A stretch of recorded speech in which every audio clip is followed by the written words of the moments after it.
Hello, everyone, and welcome to another, what do we call this, Skytear's Day? Dude, it's Skytear Horde. We're playing the newest from Skytear Games, our friends, previously known as, the artist formerly known as PvP Geeks. And we're gonna do a couple of things today on Skytear Horde's Day. Tell me more. We're going to answer your question. We're gonna play this PvE mode. Which is player versus experience. Because we refuse, that's right, it's cooperative. We refuse to lose. That's right. Essentially. We are not going to lose to this game ever again. We'll see how normal the difficulty ultimately is. Standard. And then they put out a new PvP mode in a Kickstarter update. This is a solo co-op game, I thought. I know, they just can't help themselves. They just want to do it all. It's like Moths to the Flame, just can't resist. So we'll do the PvE co-op. Zach and I will be playing together against the environment, in this case an outsider, and all of the skeleton it's player versus minions. environment? Yeah, is that right? What'd you say? I thought it was player versus experience, but that makes sense. Yeah, environment, I think. At least, isn't that right? Because the old WoW servers, PvE, player versus environment. The more you know. You fight the monsters. Why? And then PvP, you know, it's like you fight other people constantly. Yeah, I'm out of my depth here. So then the PvP mode of this game, you have one player that actually controls the Horde deck, the minions, and then you have one player as normal. But presumably the agency of another player being able to place things could make the game harder for you. Yeah, well, even choosing, I don't know how it works, but placement, but then also thinking about if you had options of what to place instead of just being random off the top of the deck. Yeah, that's what I'm looking at. I do think like it's an extension of value in the product, right? We've seen this some. There's a lot of rumors for like Fab where they're maybe doing a PVE. We've heard similar for Ashes, kind of a thing. Mm-hmm. But a game that you can play solo. You can play as a team. You can play as a team against a friend. You can play a one player versus a friend. That's a lot of ways to use the same components. Yeah. And I think that is that's not unwise to have happen in the game. They love to do it because even the Skytear PvP game had eventually a solo mode. Yeah, that's right. So it's like, yeah, we'll just throw some mechanics at you. Multiple solo modes? I think there were, yeah. Okay, so we're gonna get in on the initial setup now. What I'm gonna do is... What up, Van? Stream can officially start. What's up, Van? Van's in the house. Are we done with these delay issues? Can you guys, is the mouth and the sound aligned? For people that haven't been with us this week, we've been having some audio technical difficulties. Also, Steve, well, last week, this video was the first of them. Really? Yeah, so Skytear Horde was the... It's been a long week. My nickname is now The Mouth. That feels like a long time ago. Yet it's also somehow 2022. I figured, so let's look at the board. I figured, let's see what it looks like without the big mat down. Van's saying, FYI, my YouTube has a slight delay. But Trevor says sounds and looks good. Van, you may do a hard refresh there. Yeah, maybe we'll see. You know, you're always a little bit off. The internet's a crazy place, a lot of tubes. Yeah, I am excited to get that. So if you look over at the Kickstarter, which I'll link to in a second. Hey, first of all, second of all, or maybe eighth of all on the stream so far, 20 hours to go on this thing? 20 hours to go. Now is the time. So get your, you know, if you've been sitting down and thinking, you got 20 hours to decide. So just know that this game that we're showing right now, 20 hours until you can't back it any longer, and how long until it comes to retail. I don't know all the details, but it has that beautiful carrying case or whatever. That's what I'm going to say. So the box is one of the things I'm most excited about. I'm also really excited about the playmat and like an actual playmat material. I don't think that this is the box that's going to come to retail, if you know what I mean. Did they say that? They haven't, but so you have this other box down here. Not really. Have you been reading? That looks like the retail box. Yeah, that's a retail box for sure. Whereas the box that is that a GIF technically? A GIF? Yeah, I think so. That image, yeah, like a short image. Animation. Yeah, it's not funny though, or ironic. Not all GIFs are memes. Or oh right, that's a meme. Humor. Yeah. That's a meme. That's right. Dad, a meme. You don't know anything. Have you seen Schitt's Creek? Yes. Okay. In fact, I would love to go on the record right now saying that That's the name of the town. I can say it. I think it's the final episode, at least of a season. I thought it was maybe the entire finale, where they performed the musical. Oh my goodness, it was one of the best Honestly, episodes. One of the most emotionally and just like beautiful moments in all of television for me. I think I would watch that entire series just for that moment. I think it's a quintessential human moment. Yeah, I don't think I was into the series, but that was definitely a peak moment. My gosh. It's also I was like in tears. I didn't know this until I'm gonna make a very long story a little shorter so we can get to the game. But I found myself watching Grey's Anatomy for the first time. Like the found series. yourself there. We added them My deep wife into a is a bottle fan of the of show. I thought I would never see it because it was like 18 seasons long, Mm-hmm. and she was just like watching one episode a week. So it's not, and I wouldn't watch it. It's like, yeah, I'll try it. Yeah. But at some point, they got to a musical episode, and now it's like 20 years old. And apparently, a lot of shows in the early 2000s, there was like this like They did it. do a musical Yeah, episode. Simpsons did it all the time as well. Comparatively, the Grey's Anatomy musical episode is one of the worst episodes of television I've ever witnessed. Oh. Not to just be negative about it, but There it is. the Schitt's Creek version though was Oh. like I had to turn the Grey's Anatomy like it's like just skip it. Like let's just go to the next one. It was bad. It's not good. Was it Stevie? Stevie's the yeah. Oh my gosh. Yeah, It's just the whole music episode of that show was excellent. John was saying, yeah, if you send me those PvP gates, did you not send me those? I think I just printed out the new rules and I've got the mana adjusted on the cards. But if you send me those, I can grab them on my email when we get there. Okay, Zach, let's not lose. All right, where's my red deck? This is the number one rule. So let's re-go over how everything works here. So Zach and I have we have 3 decks here in the prototype. We got green, we've got blue, and then we've got red. Yep. And I think red is like a kind of an aggressive rushy style deck. Blue seems like a nice support, kind of all around. It's supposed to be the best beginner deck. And then green seems to maybe like towers more. I thought you were going to say it's supposed to be the best deck. I want to play green today. Okay, also. mixing it up. I have a latent interest in green.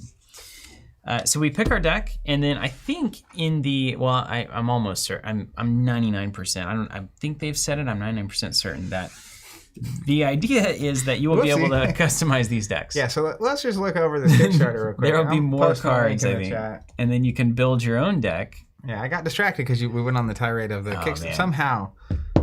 Let's look at the stretch goals. I'm just going to read them down real quick because I need to. I haven't. The amount of content. I mean, you could spend a day reading through this Kickstarter. Stuff.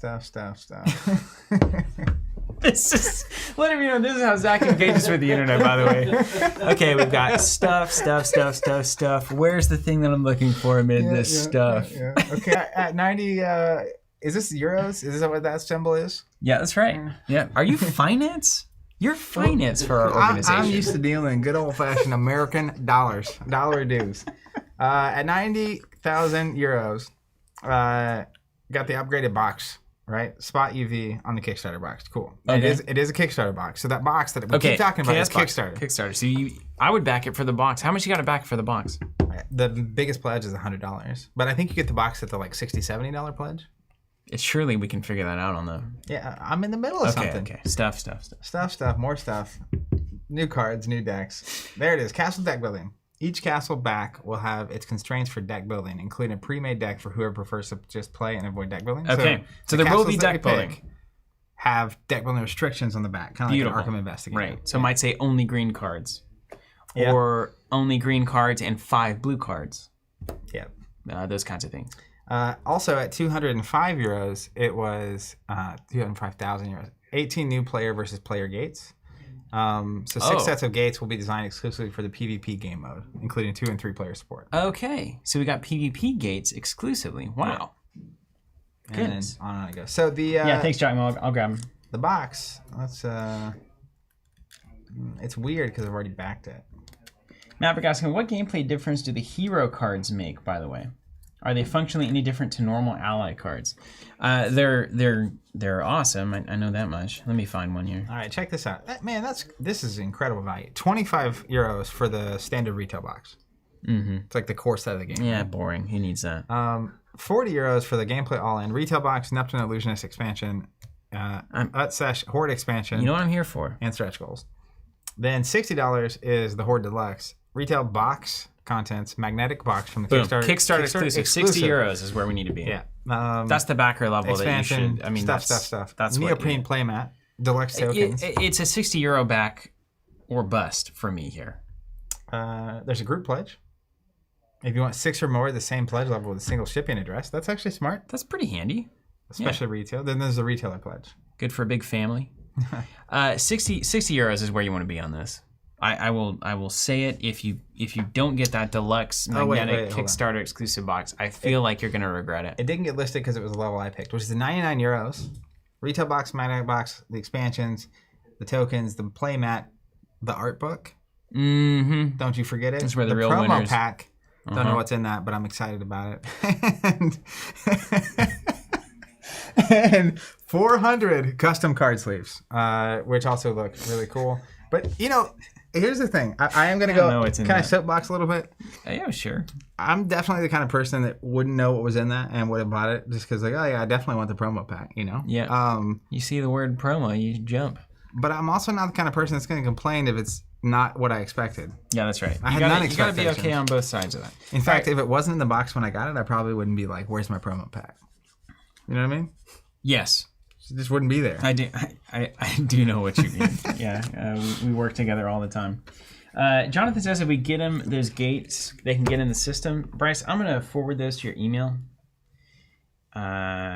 And then Van's very pleased to see your face and quote on the Kickstarter page. Oh yeah, that's very kind of them to do too. Yeah, sign that big sponsorship agreement to be draw the face. a lot of water in this town. You know what they say. I don't know what that means. I got my. Is it like having lots of leather-bound books? My face is worth at least 5 backers.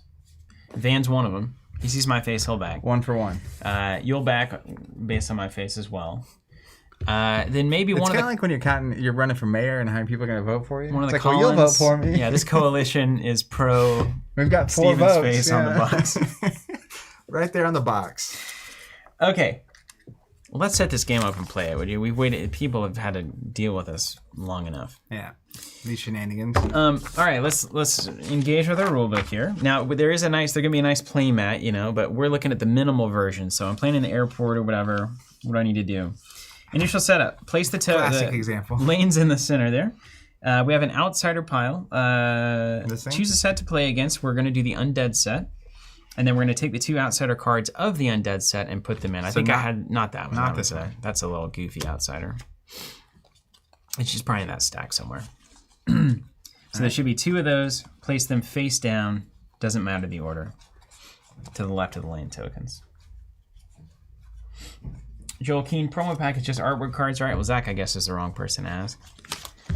You me start looking for an outsider? Yep. He's in here. Maybe here.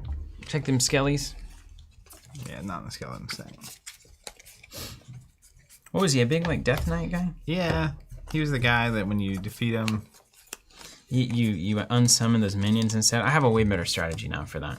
Okay, great. I think we could do better. I'm glad we didn't just rush in and, you know, hope. Oh, there he is. We did a very, very bad job. Our strategy was not good. All right, so he's aside. Yeah. And shuffle this deck? Shuffle the Horde cards with the common cards, which are already in there. That's the Horde deck. Placed to the left of the outsider cards, or anywhere you want, basically. What are these double-sided cards? What are those, old dinos? They're double-sided. Yeah, I see these like the dino icons. Don't need those. And then these are I don't need those. All right. I don't even know what those are, honestly. Check this out. Nathaniel Dalton saying, now that there's PvP, I'll probably back it. My wife doesn't like PvE. That's hilarious. Sign of a successful relationship there. Honest communication. Yeah. Lack of ability to work together. And constant aggression. Hey, I'll tell you what. It's probably overstated a lot of times, but my wife and I assembling furniture together was a learning experience. Yeah. In a way it makes me think we also would not like to PvE together. You know, I've essentially been assembling furniture with you for 15 years now. Yeah, it's a very complex piece of furniture. Had to figure that one out real quick. All right, so you're not going to read the instructions. Cool. Yeah, but I'll teach all the throwbacks. Cool. So let me just lead the instructional effort. Which gates do we want? Gate pile. We want normal 2-player. You'll see it on the other side. It'll say normal 2-player. Choose the 3 gate cards. Form a face-up pile ordered stage number 1, 2, and 3 is what you're looking for there. I feel like this is the moment where I could easily just slip in these nightmare versions. Yeah. Can you imagine? They've got a totally different conception of what difficulty is. Because I think if we went to Nightmare, we would lose in a turn. I think it wouldn't even be close. Yeah. Gate setup. Follow the setup instructions written on the first stage gate card. It'll usually instruct us to summon minions. Let's do that. Summon a minion of each color. Then... I'm going to use some dice here. Yep, let's do it. All right. one minion of each color, and then an extra red minion, and an extra blue minion. Teamwork. Nice. Okay. All right, did it. That's the setup instructions. Can you guys see those dice at all? Those are hard. Those are terribly hard to see. You want my greens? You have any bigger ones? Yeah, I see the big boys right there. You know what? Hold on. Why are we? Let's market our products here. Oh, there it is. Yeah. Mm-hmm. Let's use. Do you want me? I have all sorts of tokens I could go get that would fit this bill. No, we got them. Let's use these guys. How many of those do I have? Now, Van's saying he can see it, but he also watches on a 72-inch screen. Do you know that for sure? No clue. Van, how big's your screen? We gotta know. Now we gotta know. Was my intuition right? Okay, there we go. Those are easier to see at least. Okay. All right, done there. We can switch the dice if we need to. And then we've got the castle card. Choose a castle to defend. Hey, let's look at this. Let's look at our castles. What's your red castle do? I have two. One is called the Wind Burner. It's Sakashi's castle. 20 health. Action. Pay 1 mana. If you do, an ally deals a damage to a horde monster or minions group. That seems good. That's really good. Yeah. Then we have the Scythe Sanctuary, Yami's castle. Pay a mana. If you do, an ally gets -1 health. Mm-hmm. Then that ally gets +2 attack for the remainder of the turn. So you can make them weaker, but that seems really good too. Yeah.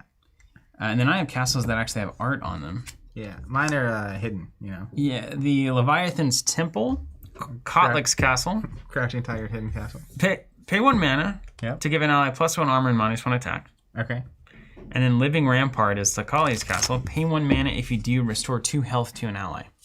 Now, we had decided last time we played that keeping allies around as long as possible is important, right?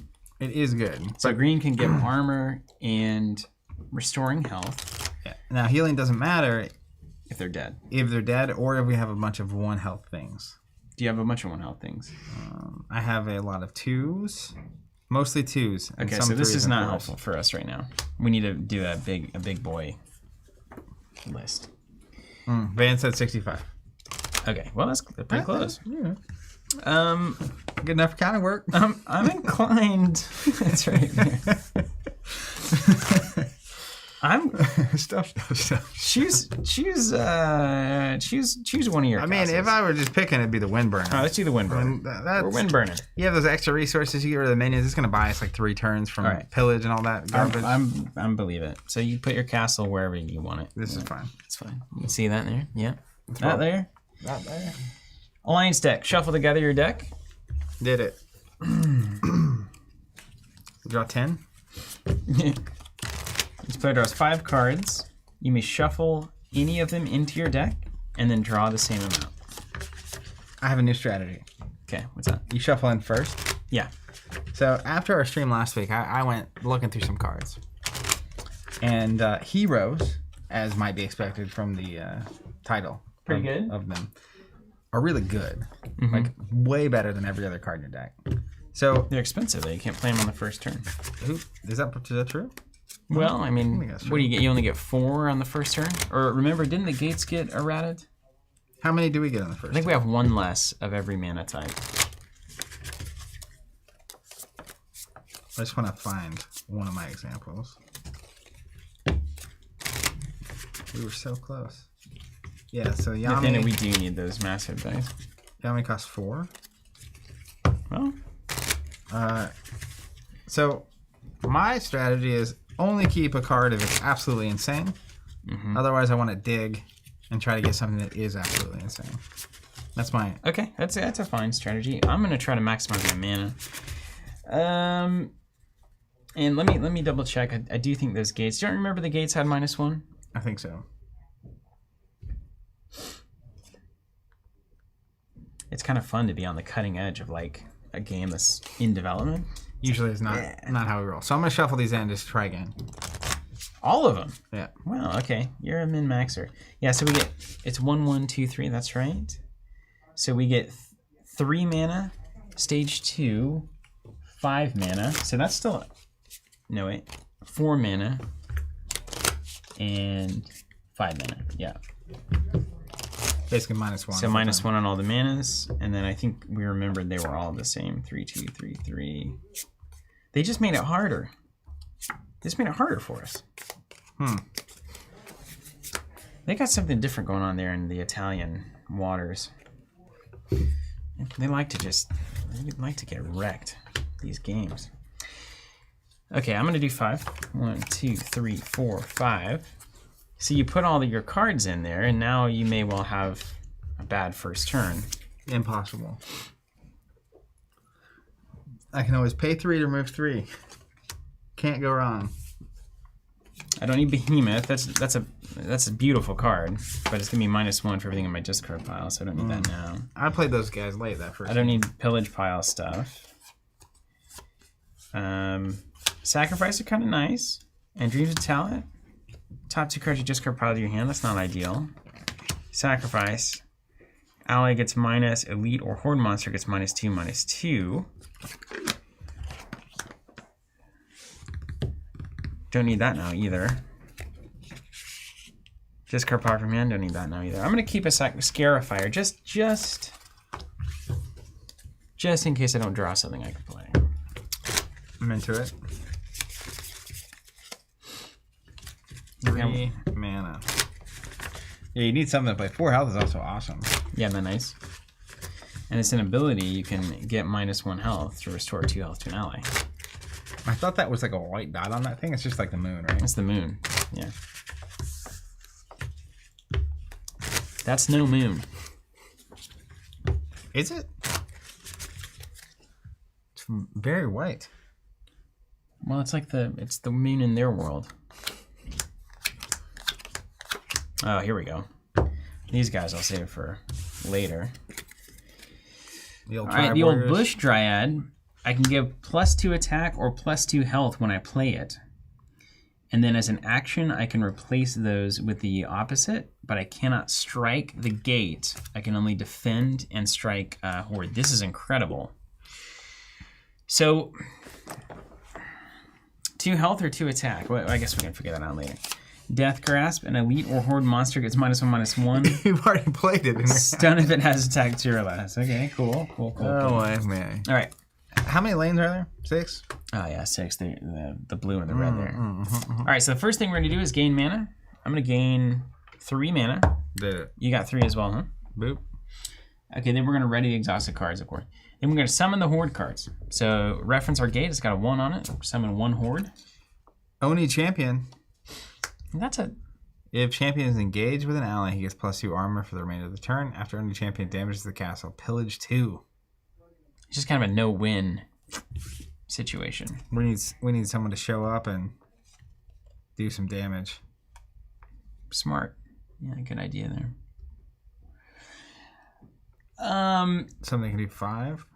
Resolve the new horde cards, compact all the horde cards, done that. And then we rotate the gate at the end of the horde phase, remember, that's the new thing. All right, so horde phase, resolved. Yeah. Then we rotate? Rotate.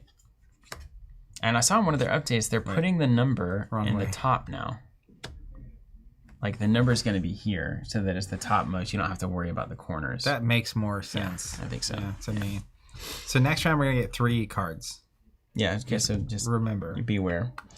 Then take each of the options below any number of times in any order. Yeah, Brent, this is just a little prototype that they sent. The actual one will be a playmat. It's like a neoprene playmat that has your lanes defined. And you don't even really need this. It just established 6 lanes, right? Yeah. Plans? I mean, can we deal with this guy? Well, we don't need to be in a rush, you know? So I can play the Bush Dryad, give it +2 attack, and then do 4. Through the 2 armor, I would be left with doing 2. And then if we use your castle ability, what happens? An ally deals 1 damage to a horde or minion, monster or minions group. So does armor go away throughout the turn? Hold on. So we can also just pay 3 and nuke this guy. You can do that. You can do that an infinite number of times? It doesn't say once per turn. What about armor? It doesn't have it yet. It wouldn't be engaged yet. No way. We do actions now. right? During a turn? I think Because it's so. just fights that happen before the fights? Or are actions during the fight? No, I think you can play actions in this phase. Yeah, it says it right there. Yeah. Ooh, and armor is interesting. So the first time a card with armor would take damage, reduce it by the armor value. So if you do 1, that cancels all the armor, and then all the rest of it goes through. It's only the first time you do damage. Yeah, but like right now he doesn't have armor. Yeah, so that doesn't matter. It's just for later. Just keep that in mind. Okay, so you're saying you can use any number. I think, does any of these actions say once per turn? Because there might be a rule there. Let's see if there's a rule. Can I use an action more than once? Because it might tell me I can't. Exhaust the card when you use an action ability. So what if I play a guy to engage one of these minions, and then spend my last resource to poke him for 1? You have an ally across from him. I think this probably has to do it across from, right? So an ally deals damage to a horde monster or minions group. Huh. Okay, so it doesn't matter even if it's... I'll bet it has to be aligned. I would bet my life that you choose an ally and it does 1 damage to them across from you. Jackmore, if you're out there, I gotta imagine that's how that works. I don't know though. Maybe not. You can only do it once around, so it's just like a... Why choose an ally? Don't know. Maybe there are abilities that would amplify. You know, when the positioning... It's like an ally that says, if this damages a minion group, gain $1 million. Mm-hmm. Well, that is an option. What are your other options? Well, that's my primary option. I don't have any ways to deal with this thing. But if he damages our castle, by the way, he pillages 2 cards from each of us. Yeah, he's not going to do that. I can put the Scarifier in front of him with 4 health. Just soak it. Would you do any damage back? I'd do 1 back, but it would have armor. So it wouldn't matter. But like I said, it's like the soak idea, and like, it's okay. We just need to keep stuff on the board, I think is the key. And then I go into the next turn with 4.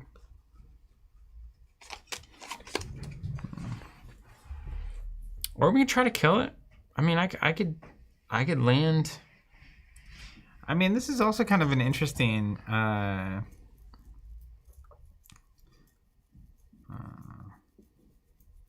There's no good thing from destroying that gate. That's our win condition. I know, but like, there's no. We get resources extra, I guess, technically. So, I'm also looking at this gate. I think I can blow it up this turn. You can blow that gate up this turn? Mm-hmm. Really? How? What would that look like? Play a couple of 1-cost guy? Well, I have an attachment that gives +2. Cost 1. And I have a guy who...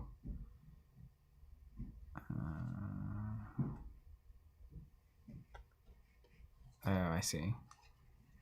I have a guy who deals 2 damage to the gate when he's engaged. I thought it was during the fight phase. He just deals 2 to a gate. I bet I could do 6. Mm-hmm. But we could definitely get it together.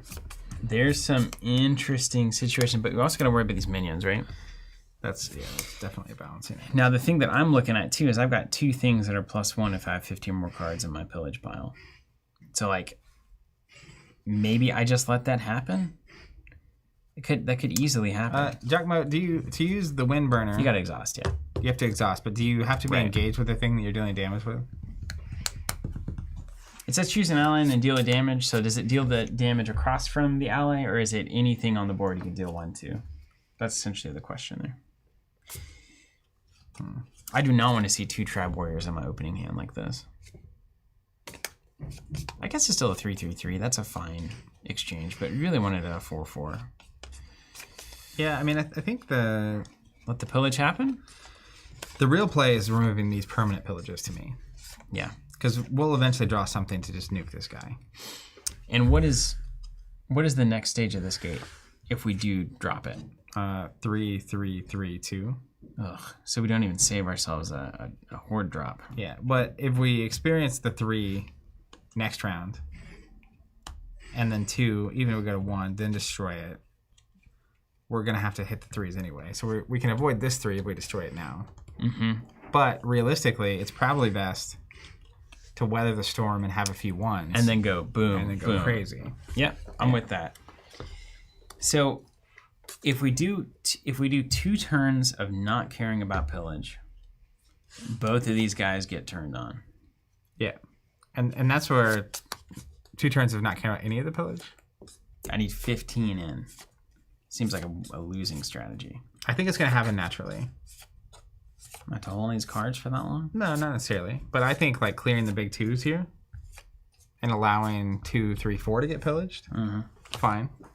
Okay. Because like more of these are going to get added too, and they get added when we destroy stuff. So like those will happen, and especially if those come into play, they can get their ability later too, as long as they don't leave play. Yep. Yeah, that's right. I mean, they could be the ones doing the work on the minions right now. So I like doing this as an example. Let's say I spend 2 on this cherry tree Bushido. If he's engaged, he deals 2 damage to the gate when he's engaged. So I'm gonna get 2 damage. He's got 2 health. So let me just grab this. So I'm gonna take one of these off and still get 2 through. And he's got to be leftmost. And have a guy left. Yeah. So I like that energy quite a bit. Yeah, that's good. Then I have an extra resource I can either save or remove a minion. And John would just say you can ping anywhere. Yeah, or I can ping this guy too. That it seems like over the course of 3 turns, we maybe just do him that way. And not have to ever lose tempo to it, basically. Now we've got... All right, so let's just spend 1, and I'll do a damage here. I'll put it on the side of his thing. Right on. So then my play, I'm going to clear out these minions. ++. Yeah, I'm going to wait. I'm going to wait on this thing. Because I want to make that work. I'm going to go ahead and play the Tri Warriors and engage here. Yeah, I like that a lot. All right, consider it done. Then we go to the Treachery phase. Reveal the Treachery card. Use the quick action and spells afterwards. Giacomo says these guys really want to win this time. Yeah, we're not messing around. What makes you say that? I don't know. I'm just having a good time. All right, how many? Check out just the 1 Treachery card. Oh, the boosty phase. All right, it's a 1 sword on the far right. Okay. Dead. Suboptimal. Let's make sure we don't have any fight actions. Any little lightning bolts? Yeah, I got nothing. All right, so then what happens next? Now we resolve step. Resolve Horde fight ability. He gets +2 if he's engaged. He's not. Aim some dice. And then he's going to attack us. You want a D20, D6s? D20 would be great. Yeah, or those D6s are fine. I don't need to send you on a scavenger mission. All right, so he's hitting for 3, and we're going to pillage 2 cards. All right. $5 says Yami's in there. Always, right? Julian saying, hey guys, this is the stream that will either convince me to back this before the end of the campaign or forget about it. That's no fine. pressure. You're in the right spot. Yeah, hey, back that deluxe magnetic box. That thing is sick. Even if you don't like the game, carry that around with you for the rest of your life. Yeah. NAS, is it a 1 to 2 player game or can you play more? So it's 1 to 2 on the co-op side. I suppose with PvP you could have 2 versus 1 player. Exactly. Yeah. So you could get 3 in there, imagine. Okay, we resolve the fight ability and then the attack. Resolve the fight ability here. There is none. Fight ability here. Yep, I'll do 2 damage to the gate. And then we resolve the damage. Okay, so I do 2, he does 1. So I'll take 1 damage here. This will clear. Go ahead and send this back. Easy. Easy. All right. And then we've got no fight ability here, no fight ability here. Gonna do 3 damage because of the +1 treachery. Gonna do 3 damage back. Cleared. And dead. Already, my plan has failed. They're not supposed to leave the board. We gotta honor the treachery cards. Yeah. See, you learn things every time. Although the treachery only ever applies to the outside, so that's another strategy for us to think about. Mm-hmm. So we have someone, he would have nuked either of us in that case, but that's a vulnerability you got to keep in mind. Okay. All right. Each player pillages 1 card for each minion token. So we got 3 minions, 3 pillages. Bye, Yami. And then we go back up to the beginning phase. We're going to gain mana and ready exhausted cards. The gold one's my money. Give me my money. Pay him. Okay. And do we draw cards when we defeat minions? Yes. We sure do. So we each should have one more card? Yeah. Can you use these guys if you want? Look at that. They're red, like for damage. I see. You get it? I'm into it. Yeah.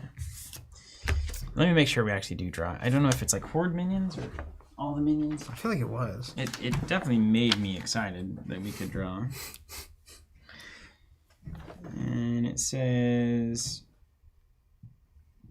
place the card on the horde on the side. If they were minions, then player of choice draws the card. Yeah. So we do draw off of that. Okay. Okay.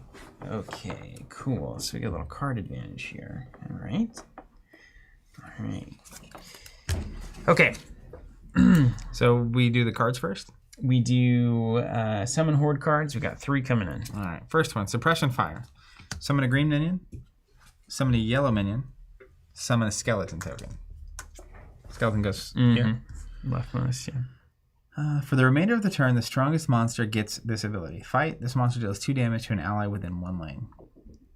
So I think the Oni champion might be the strongest monster there. Yeah. okay. And then card number 2. Revenant Cavalry. 1 health. Fight. +2 attack for the remainder of the turn. When destroyed, summon a skeleton token. That's so good though for your little castle ability. And then we get the Oni Horde. Okay, so we got a little Skelly sandwich there. Yeah, and this is the ramp we saw last time, right? 1 card, and then it was like a big burst, and then it kind of cools down on 2, and you get 2 turns of recovery, which is what we're living for right now. Yeah. +1 for each neighbor, not terrible. It's a 3/4. Okay. Now remember, this guy is going to do a damage to Allies. 2 damage to an ally within 1 lane. Like this guy would be, but we can move our position. Yeah, that's what's in my Okay, compact everything, which we did. Turn the gate, and then played the cards, so then we turn the gate. yeah, and then do all the good stuff. So this is technically the hardest it's going to be. That's not terrible.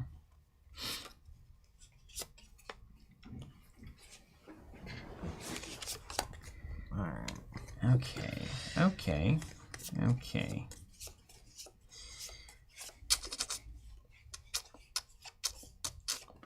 So things I'm looking at, for 1 resource, I can get this guy to 4 strength, and then slide in here to kind of deal with this big monster. That's a pretty good second use of that card. Yeah, I like that. Just from a resource perspective, but having to do 4 damage there, don't want to waste a big character on it actually. So I'm tentatively thinking about that. And then I could pretty easily.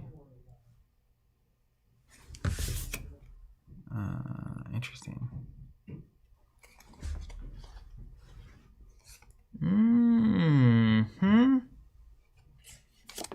I can take care of these 2 guys for now, and I think that's good. All right, so let's just do this, and you do whatever you're doing. Let's just see what this does. I'm going to save the Dryad there. So let me throw a Scarifier here.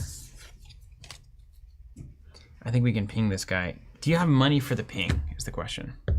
I definitely could. Because then I'm thinking if I throw... I've got a Death Grasp, which is going to stun this guy. So that, and I think that would happen. Is that after fight? Yeah, after the Treachery card. I can stun him, so he doesn't get his +2, doesn't do anything weird, doesn't summon any skeleton token. Just kind of take him out of the... If he's -1/-1, wouldn't he go away, though? Yeah, even better. Yeah, that's what you do. Yeah, 100%. He did. Then he becomes a skeleton? Yeah. I don't do this yet, though.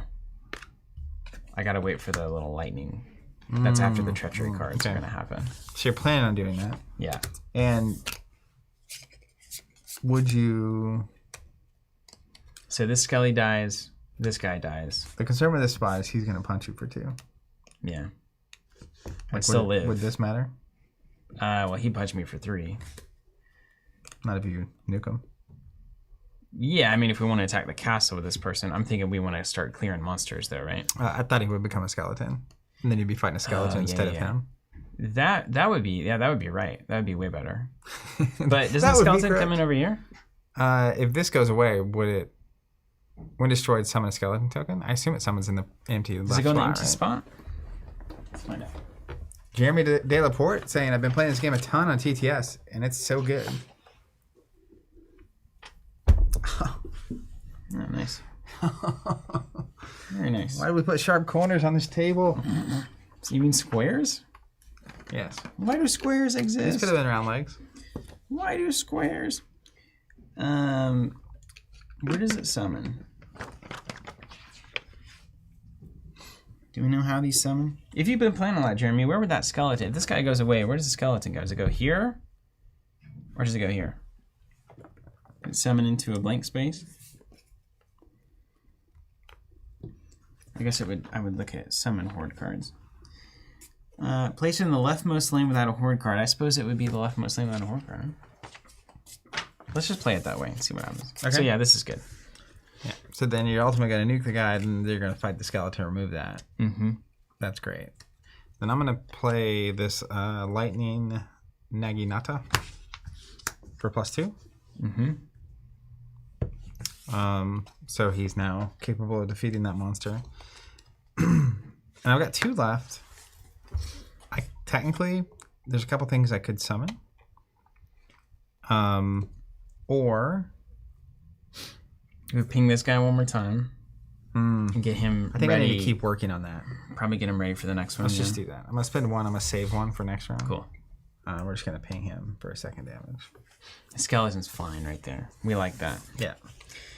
Okay, we're done with the alliance phase. Consider it done. Reveal the treachery card. Giacomo confirming it goes to the empty slot. Great, perfect. Treachery. Far right, +1 attack. Oh, that's great. It's perfect. We don't care. Yeah. Then we go to the lightning bolt phase, where I'm going to play Death Grasp for 1. Get -1/-1 here. You can have that. Newt. Replace And with the the skeleton skeleton. goes in place. Okay. Then we're going to resolve fight and strike. So that fight resolves, does nothing. Strike does nothing except 3 to our castle, Yeah, and then pillage 2 pillage. Okay. Then we're going to take 1 more on our castle. 1 more to the castle. Yeah. Right to the castle. All right. Skeleton does 1 to me. I do 1 to the skeleton. Keep going. So I take 1 and I draw a card. All right. No, I don't draw. Explicitly, it says don't draw with a skelly, right? Yeah. But I do draw from the original guy. That's right. My Cherry Bashudo is engaged. He does a 2 damage to the... That's a really efficient unit. Yeah, you're crushing with that guy. 4 damage here. It's crazy. And he's got a gun, too. I'm going to hit for 4. I'm going to get hit back for a lot. So I'll destroy and draw a card, and then I will be destroyed. Okay, cool. Ideas, good ideas. Okay. Then we'll pillage 5 from the minions. That's right. Discard down to 7, just in case. Nowhere near. 4, 5, 6, 7, 8, 9, 10, 11, 12. And I've got 12 in the pillage, so we're very close. John the Bard's saying, looks like a totally different game. Interesting. Different from like last week? Oh, yeah, without the mat or whatever? Oh, yeah. We're also playing quite differently. Well. Okay. Everything's done. We go back up. We get mana. Ready anything that's exhausted.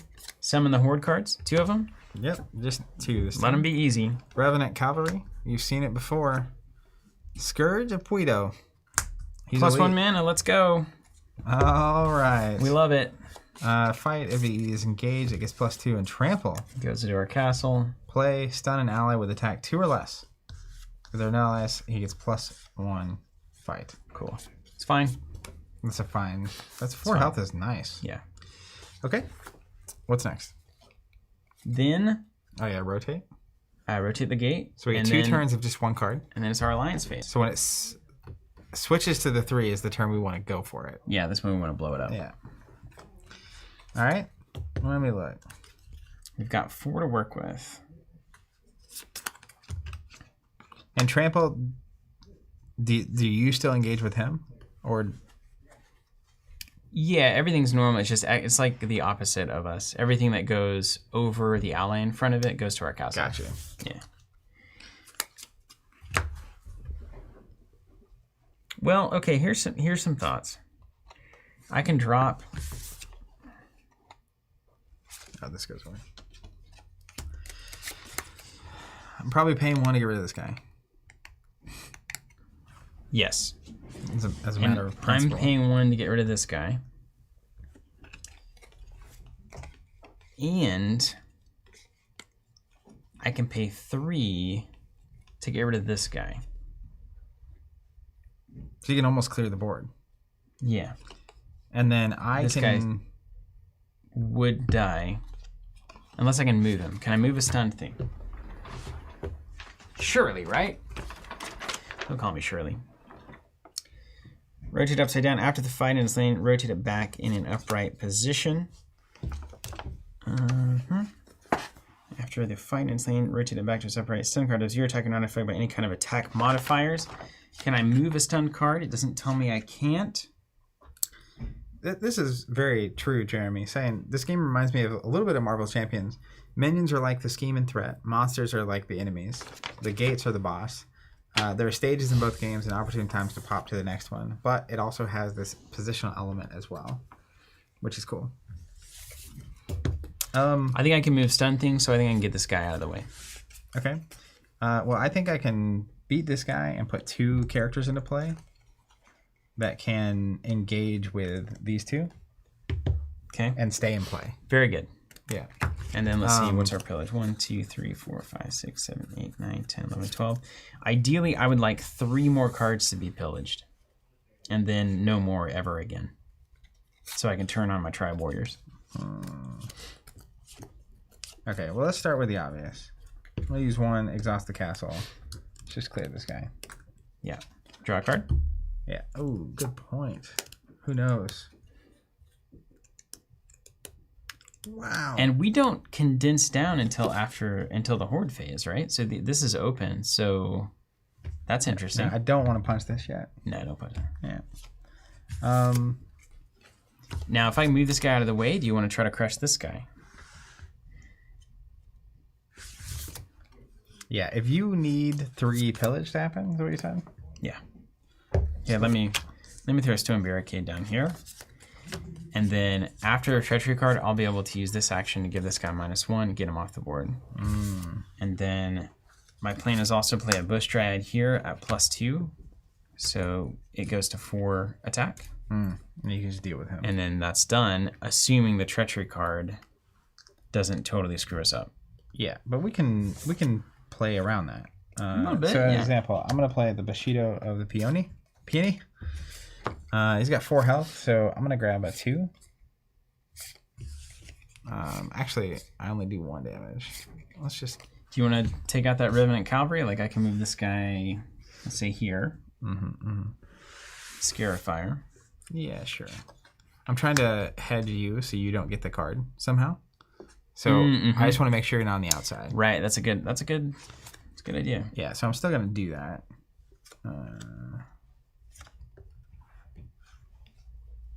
Let's play Bushido of the Rose here. And I'm just going to grab this 1. And I'll take the risk. Solid. Yeah. And you're at a 3. Okay.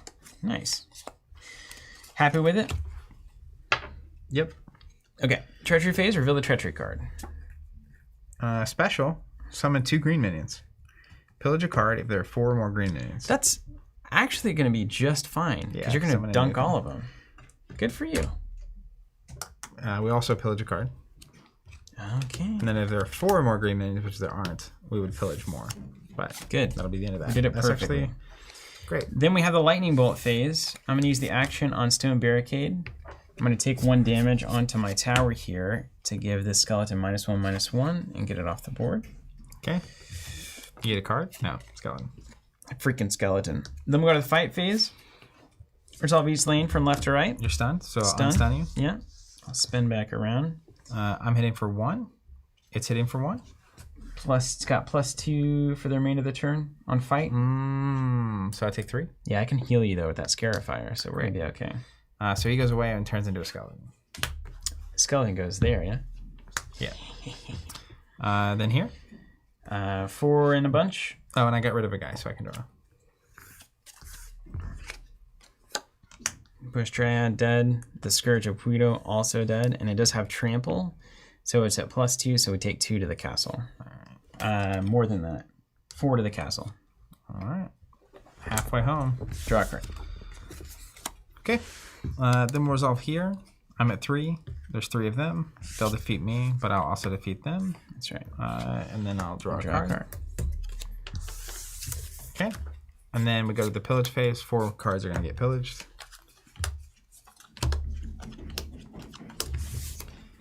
And then end of turn.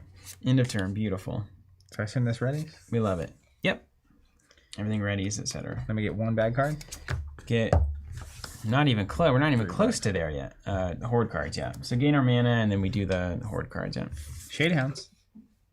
Fight. If Shade Hounds are engaged, move them to the rightmost empty lane. Okay, I'm not worried about that. No. All right. Come back to the horde cards. Good. Alliance phase. Are towers movable? I feel like they shouldn't be. Because where they are doesn't... Oh, yeah. Because Shade Hounds are going to go over there and just be... And punch that tower. Impossible. They don't even punch the tower. They go right through them. Really? Mm-hmm. Towers.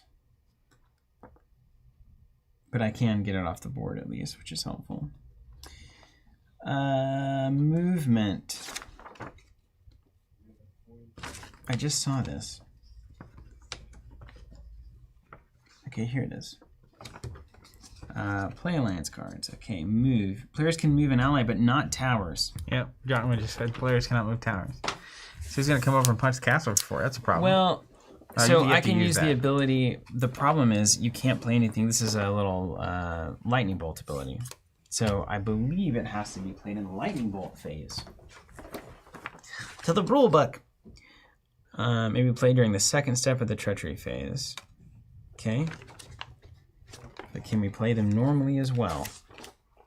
Basically, is it an action plus or is it a special kind of action? Players can use the action abilities of any ready card. I think you can use them in either place.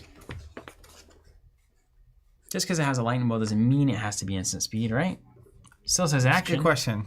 Giacomo, help. Can I use lightning bolt actions in the standard action phase of the alliance section of the game? You can play normally as well. Yay! You want to just do that now? -1 to kill the skeleton. Maybe we need to kill the Shade Hounds? -1, goes down to 2. Yeah, go down to 2 health. And then it would move over here. So we'd have to engage it there and also put something here that can do 2. Do you have a resource to ping him for 1? Because I have a clever play. Oh my gosh, this is incredible. I can ping him for 1, yeah. Like, would that end this? Yeah. Yeah, I'm going to save money this turn. All right, so here's what I'm thinking. Because this is the turn, then we have 1 more turn of 1 card. Mm-hmm. And that's when we need to... And I have the perfect card to get there. So I'm going to play a Land Shaker. Has an action. I can lose a life to do a damage to up to 2 different minions, groups, or monsters. So I think I'm going to ping him for 1 and remove a minion. Mm-hmm. For 1 health. We're going to be pinging everything. Yeah. So then, do you have more of the red tokens? Yeah. I'm trying to ping this guy.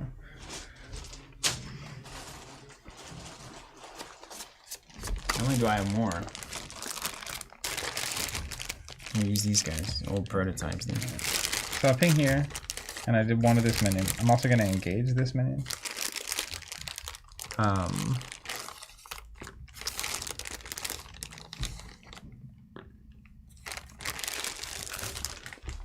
And then if you ping him for 2, he's going to go away. I'll go ahead and do that. So use the Stone Barricade action. -1 on the Shade Hounds. And then we'll pay 1 to use Windburner. Mm-hmm. And Shade Hounds is a gallon. Draw. You get a card, yeah. Do you want the card? Would it be a big deal for you? No. Because we could change the order of that, yeah? Doesn't much matter. Okay. I'll take it. So then we need to... I don't want to damage the castle. So I think I'm going to actually engage here. I'm at +2 because the castle is 10 or less health now. You didn't engage the other one already? I engage this with this. Okay, cool. Yeah. This guy's going to, and technically it would have to be, actually, this has to go to the leftmost. Mm-hmm. Yeah, The that's right. leftmost. But this way, we're going to the next turn with the single card. You've got floating resources, and we'll have a completely clear. Me being on floating resources here is a big deal, given that I have a 5 cost in my hand. That's really notable. Yeah, great. And then I have a perfect way to do 2 damage to this gate next time. Oh my gosh. Yeah. So we're ready. We'll see what happens. All right. We're playing the game now. Treachery card. Yeah, 1 treachery. The leftmost thing gets +1 attack. Actually, totally fine. Yeah. Then we resolve. Yeah, so right now, if I wanted this person to essentially die, I could heal 2 here. Is he 4 health? He is. So basically, do you want to trade Scarifier using Lightning Bolt action to restore 2 here? It's a 3/4 right now. This That is probably seems worth more. notable. Let's do that. All right, so we'll take 1 here, use the ability on Scarifier, and heal 2 here. Great. And then you guys basically punch each other out. Yeah, and then we resolve fights and then punch. Yeah, and that was a skeleton. Okay. Then we'll move to the Land Shaker. No fight abilities, so I'll take 1. It'll take 1. I'll clear the minion, draw a card. I almost started drawing from my Slender pile. I'm putting him like, you didn't see it. You're doing the Star Wars CCG right there, yeah. And then going here, he's at +2 because of the ability, so he's going to take 2, but he's going to deal 3. So this will clear. Look at us go, man. We've overcome the first big obstacle. First wave, you cleared it. We decided to play the game well. Okay, and this technically should have rotated. Skip Correct. that part again. Okay. Done. Beginning phase, gain mana. I'm going to go up to 5, which is nice. Ready anything that's exhausted. Summon the Horde cards. We got 1 coming in. Suppression Fire. Summon 1 green minion, 1 yellow minion, 1 skeleton token. For the remainder of the turn, the strongest monster gets fight. Deals 2 damage to an ally within 1 lane. So we can take care of him a million ways. Yeah, we got that wind burner, right? So hold on. If we clear this tower, do we immediately start doing damage to the next tower? Like if the first thing resolves, it does, right? It blows up the tower and we start hitting the next one? I feel like they don't like that happening. What if we do set off a chain reaction? Now that's sick. Yeah, because skipping that middle tower would be huge. Yeah, man, I think it goes right through. We gotta be careful. Every time we destroy a tower, it summons a minion of every color. So we destroy both towers. We're looking at That's a 8 bit of an minions. issue, isn't it? Yeah, a bit of an issue. Yeah, which is fine as long as we're engaged with stuff. I think it does go through because it just says that when a gate is destroyed, put the next gate card into play. Ergo, I'm just saying. Monster or ally only deals damage to the gate. Yeah, we go right through. Okay. Here's my play. I'm just going to do it now. I'll put it here. How about? Check this out. Anything that comes out that's not an outsider, I can lose a health and discard it. I can do that twice. It's good. That's crazy. It's good. It's good. Over to you. All right. Let me think about this.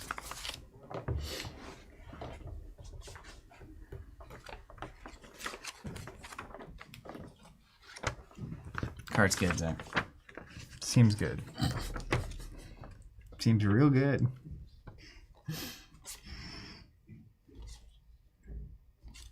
Zero or less, it is destroyed and resolve the destroyed ability. So I don't think this discard, yeah, that's smart. It doesn't give me a card draw. That'd be busted. Maybe it does.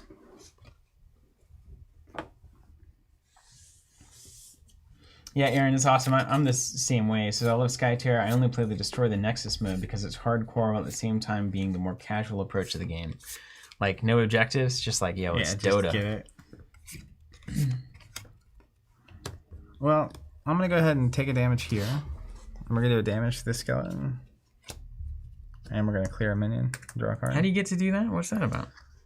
His ability.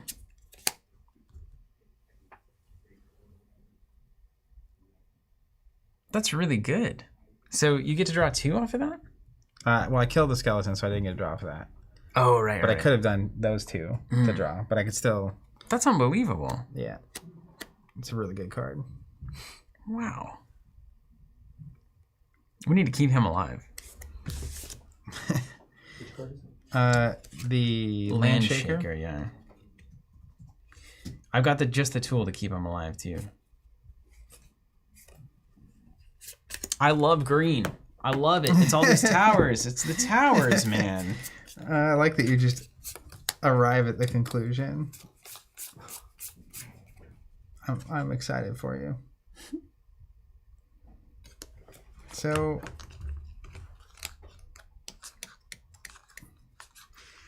smart money. Because I'll do 2 immediately from this thing first. Blows up. Then we get the minions. Technically, let's think about this differently. If I play something and engage a minion, there's going to be another minion of that color on it. So I want to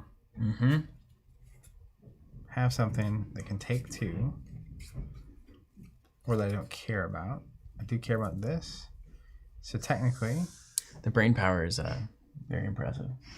You can see it. I can see it. It's like that. It's like seeing the insides of a cuckoo clock.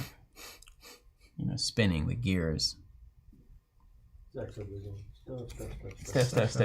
Yeah, it's like The Simpsons where they show the inside of Homer's head. Okay. So I'm going to play a Bushido of the Rose. You got all the good red cards this time. That's right. Yeah, What is this? we like the style. So if there's not an outsider, it gets +2 for the remainder of the turn, so then it'll blow this up. Yeah. Then all the minions will get +1 minion. I don't care about this guy, so I'm going to go ahead and have him engage here. He's going to die? Yeah. He did. Because there's going to be 2 minions on this. Yeah. So then I'm getting 2 minions for the 1 health guy I have left that only, it deals 3 technically. It's a 3/4. Then this thing is just going to punch the next tower for 1. I'm going to have 1 floating resource. Anything that comes off the Horde deck, I can potentially get rid of with Skytear Drain. Yeah. Or not, depends on how bad it is. Yeah, I mean, we'll have 3 cards coming, so technically nuking one of those. We have 3 coming this time? I thought it was only 1. I didn't rotate it this turn. You didn't. But the next stage has a 3 as the first thing. So we have 3 no matter what we're doing. Okay. You sure you didn't rotate? After the Horde phase last I time? had 2 1-carders. Okay. That's a bummer. I thought we were really in the moment there. And I'm just going to save the resource because I think it's the best thing to do with it. Okay. Okay. So then we get the Bugattis. bonus card. 3 coming in. Ooh, summon 2. This is the sniper. Summon 2 red minions. Snipers deals 2 damage to the most wounded ally unless a player discards a card from their hand. I can do that. Yeah. If there are no allies, which there are, so that ends. That's a fine boost card. 1 card gone. All right. So then we resolve. We got 2 more, yeah? That was just a boost card. We already did the bad cards. Oh, that's what you meant. Oh, okay. Yeah. Yeah, so we got the bad cards. I should have rotated it. Right on. And then we get 1 boost card. Okay. But then next round we would be getting 3. We are this ahead. is the turn to blow We up are the ahead. tower. We are ahead then. So I see why you were suddenly concerned. like, All right, we're dealing 3, so we're going to blow up this tower. When we do, it says destroy summon a minion of each color. 1, 2, 3, and 4. Stage 2, we reset it straight normal. How you said put a card down? Normal orientation. Yeah, there you go. Bazinga. It's got 8 health. Technically it says +5, but really it's +4 resources every round. We got it ratted, yeah. We're going to be getting 3 bad cards next round, and then when it's destroyed, we'll summon a minion of each color. And the outsider, of course. Great. Oh, I resolved the play effect, not the treachery. A player discards a card from their hand. So the summon 2 red minions didn't happen. Yay! That happens to me a lot. Great. Okay, so that was this interaction. Now we get to this interaction. I'm dealing 3, it's dealing 2. So I'll remove this, and I'll get to draw a card. I'll lose the ally. Then the land shaker is dealing 1, so I'll just punch their tower right to the 1. castle. Yeah. And then we're at the end of the round. Okay. That's nuts. Start of the round, we each get 4 resources. Yeah, I forget. So we oh wow, we're ahead. Yeah. I was like in my head. Oof. We should get 4. Here we go.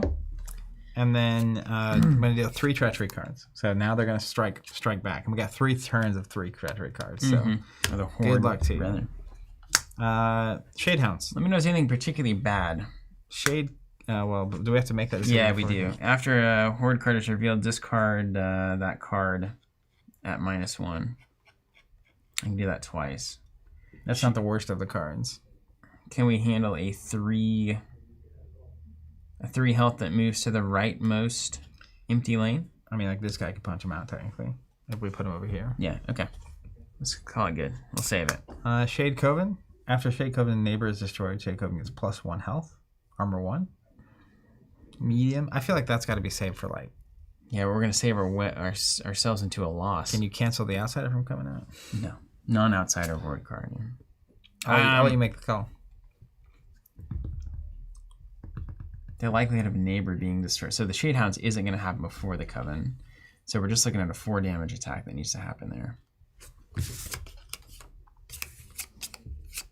I can do that, but I'm not happy about dying. Oh no, I'm great there. I'm so good there. Yeah, leave it.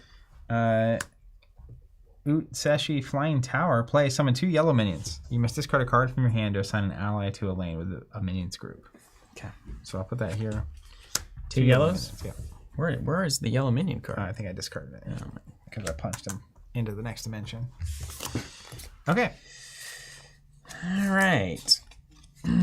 So if you actually do have a way to heal my land shaker still. I got 2 options here. I can kill this Shade Coven, or I can heal you for 2 and save 2 mana. Let's get rid of the Coven. Yeah? Yeah, I'll save this guy. I will be able to heal him next turn. All right, Tribal Warriors are a 4/4. We like this style. I'm going to save 1 mana, and that's going to kill them and not me. All right.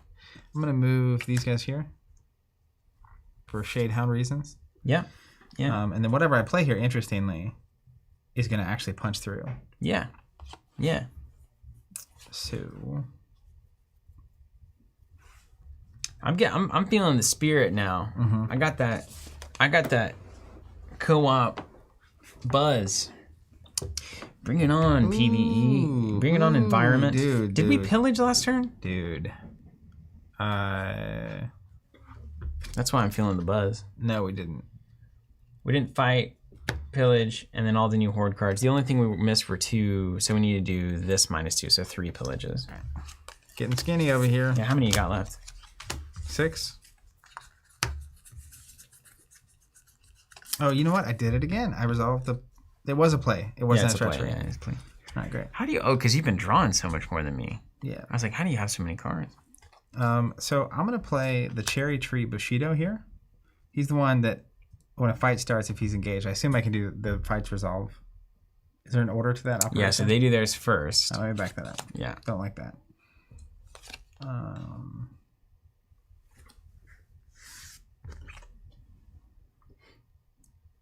Miss discard a card from your hand to assign an ally to a lane with a minions group. Okay, so to bring the minions in. How would you like them not to actually attack you? That's fine. I mean, I'll take no damage.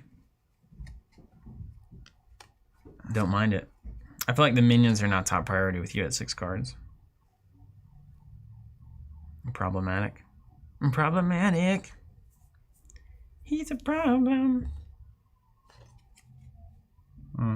You drew too much. You threaded the... If you end the game with cards in your hand, it's a waste of time. Yeah. Inefficient. I'm gonna do this. I'm gonna play a Thunder Cavalry for 2. As long as it has a neighbor, it gets +1/+0. As long as Thunder Cavalry has 2 neighbors, it gets +1 armor. We're gonna soak one of these because I have the armor to just basically not care. Oh, and this guy is the rightmost empty lane, so he would go here. That Shadehounds. If you want to rearrange these guys. Isn't this the rightmost empty lane? Right? Yes, it is. Yes. That would be the leftmost empty lane. According to my grade school education, sometimes I like to put up my hands and ask myself which one makes an L. That's your left hand.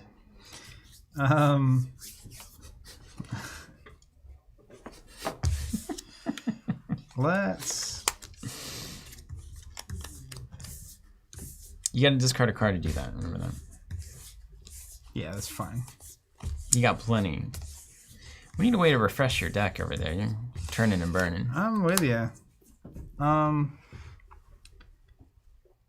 Let's get down to business.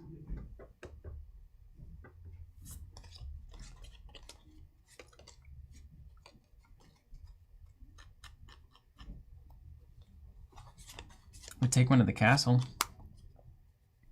I'm just getting worried about those discards. Yeah. Yeah.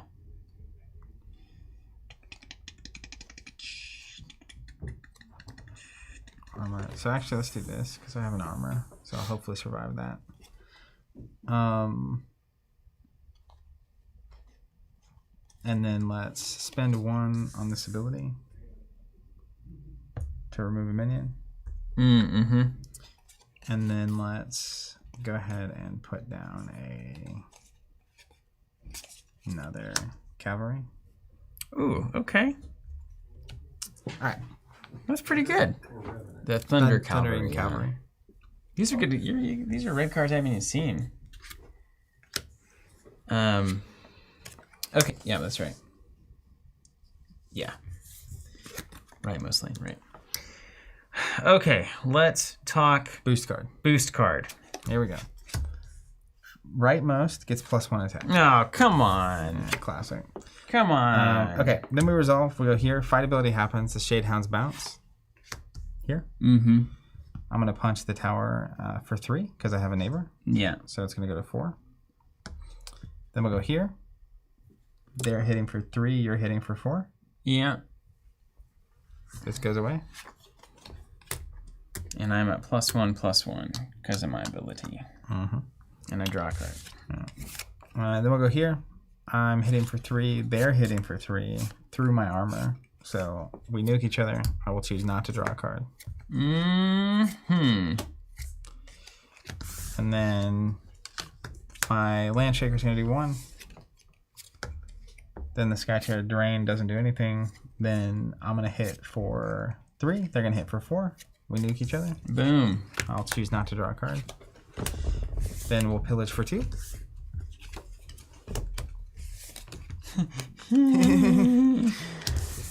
But, you know, we got bodies out, and you got cancels in store.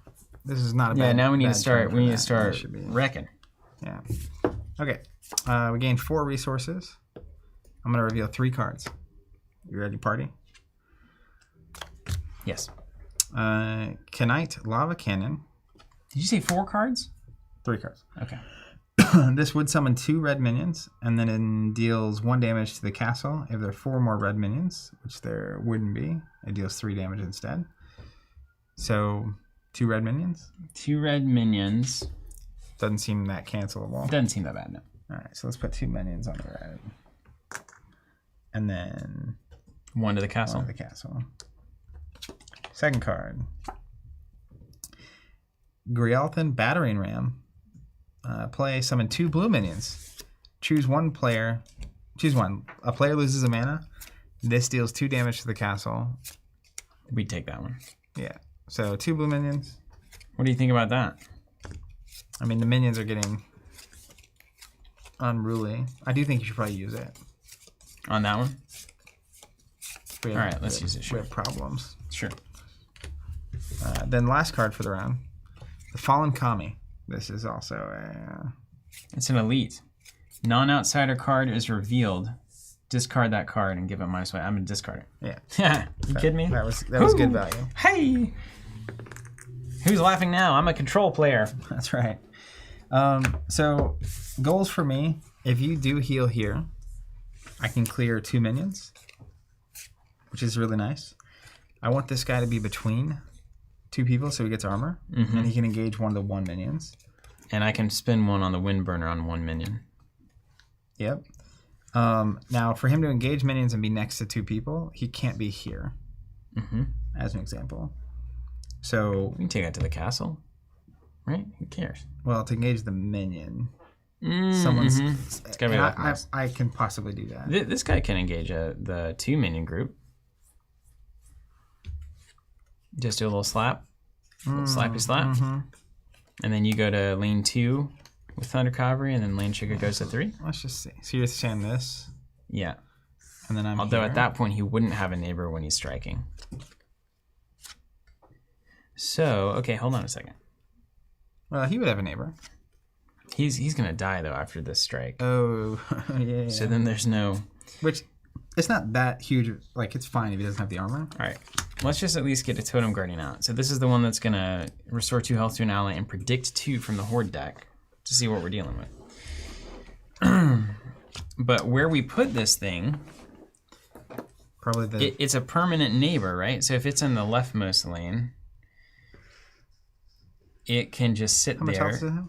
and whatever comes, it's not gonna die, so it can heal 2 more times. Wow. Yeah. Wowie. But having a permanent thing in the leftmost lane is also extremely dangerous. Yeah. I still like this spot the best for that kind of stuff. Okay. Personally. Just gonna put it there. You can work out your own neighborhood.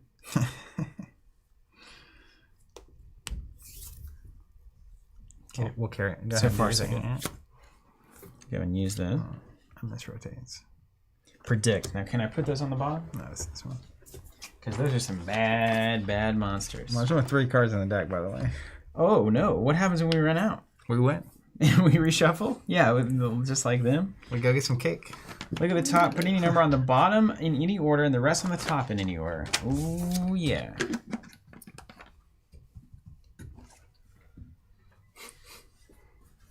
Most wounded allies. 1 damage to the most wounded allies.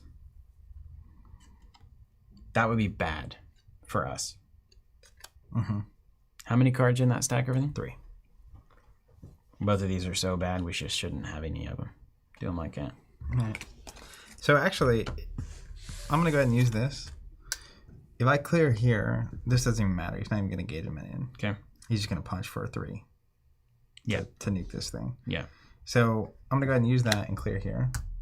Now, we can choose you to draw cards. I forgot about that. Yeah? If you need Yeah, cards. player of choice. There's 2 cards there. Mm-hmm. Should have been doing that earlier. Mm-hmm. It's like, I won't draw. Not offering it to my friend. I'm going to throw this cake away. Do you want any? Oh, sorry.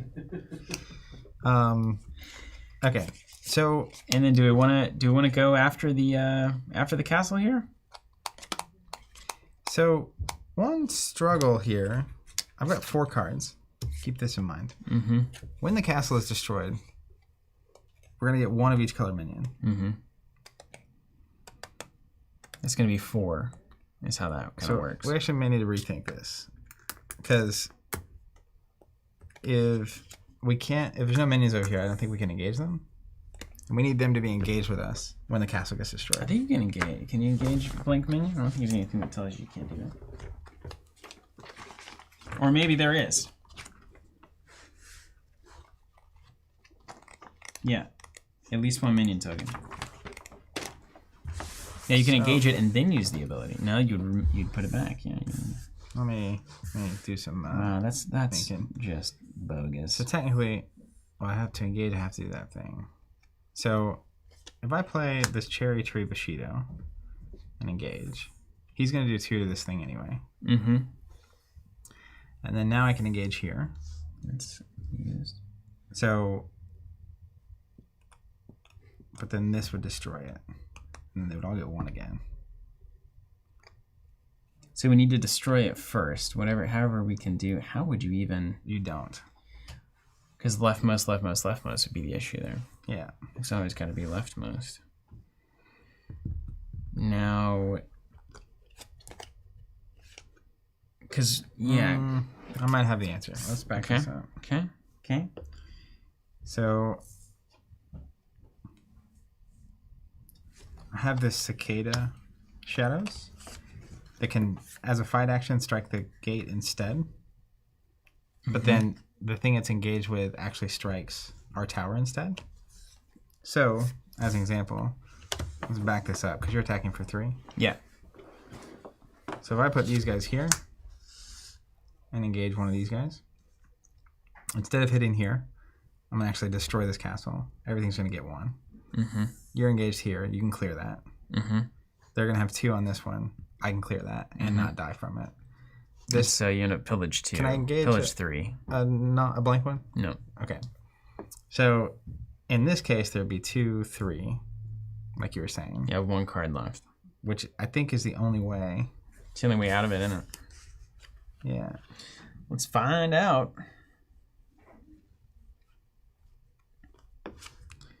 Now, another thing I can do to save, I have 1 resource left. So I could go ahead and blow this thing up. And then he'll just strike anyway. Yeah, And we yeah. save a I've card. got 1 left too. What's your hand looking like in terms of like next turn? We'll have an extra 5 mana. I mean, I have options. I think I have a pretty decent hand. Okay, because I can also spend that money. Oh, I see. And do we want to work the gate? Because the outsider comes out, right? At the end of the 3rd gate, it comes out? After we destroy this one. Okay, so this one and the outsider comes out. That's gate 2? What does stage 3 say, though? Summon all cards in the outsider pile at the end of the phase. This gate can't be damaged. Okay, so it's just the outsiders. Okay, you're right on. So then it's going to summon out here. Are we prepared for that? Well, yeah, it would summon here. Yeah, I think that's right, yeah. I should probably put this guy here. And we're going to take one to the castle. Ooh, here we go. Here, watch this. I'll pay 2 for some canopy hunters there. They're going to get destroyed, and then attached monster is going to gain deal 2 every time. Every time. Yeah, that's now we're cooking with that high-powered brain gas. I can go ahead and spend 1. You're going to have more cards, and I know exactly what I'm doing. Yeah, but you're good. You're good. So I'm going to spend 1. We're going to go ahead and destroy here. Yeah. So that'll pop out. And then go to the boost card. Okay. Treachery card. Special. A player discards a card from their hand. How's your hand looking? Well, it's thin. I can do that. I technically, yeah, not really. Okay. Okay. Then we start resolving. So fight. I'm gonna do a 4 to the gate. Yeah. It's gonna be destroyed. We're gonna summon 1 minion of each type.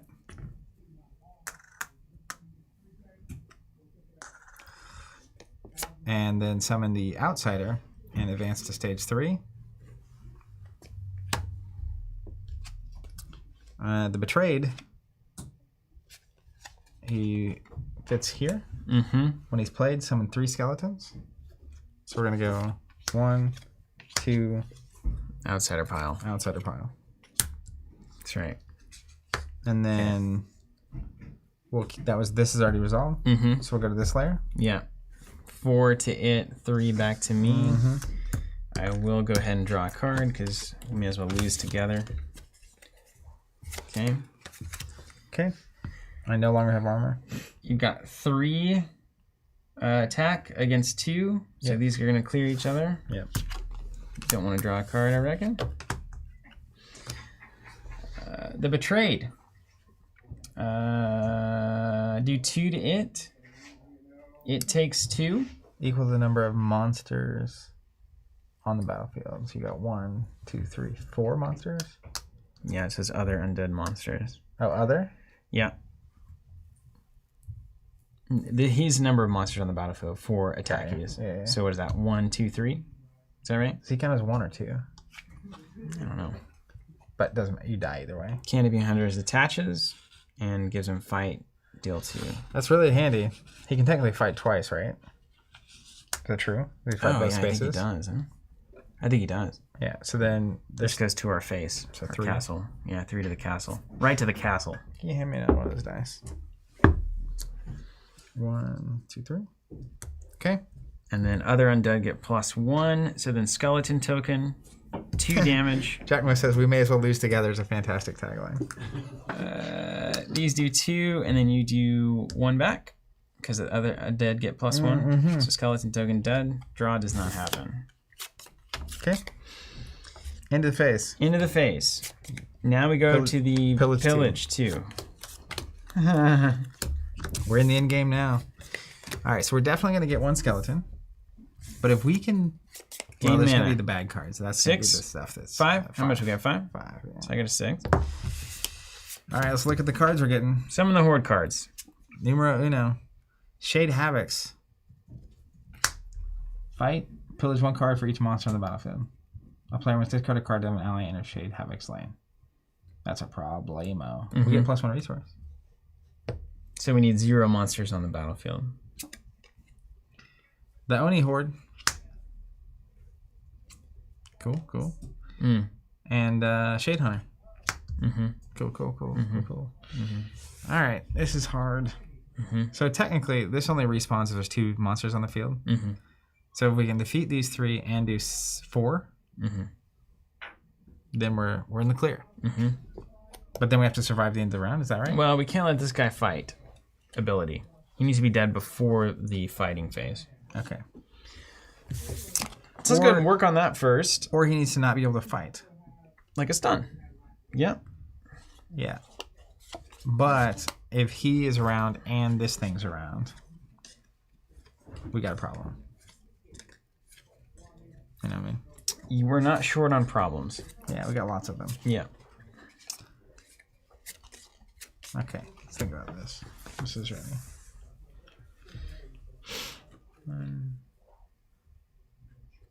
And we really can't get to the pillage phase at all. Yeah. I mean, it's easy enough for me to clear those minions.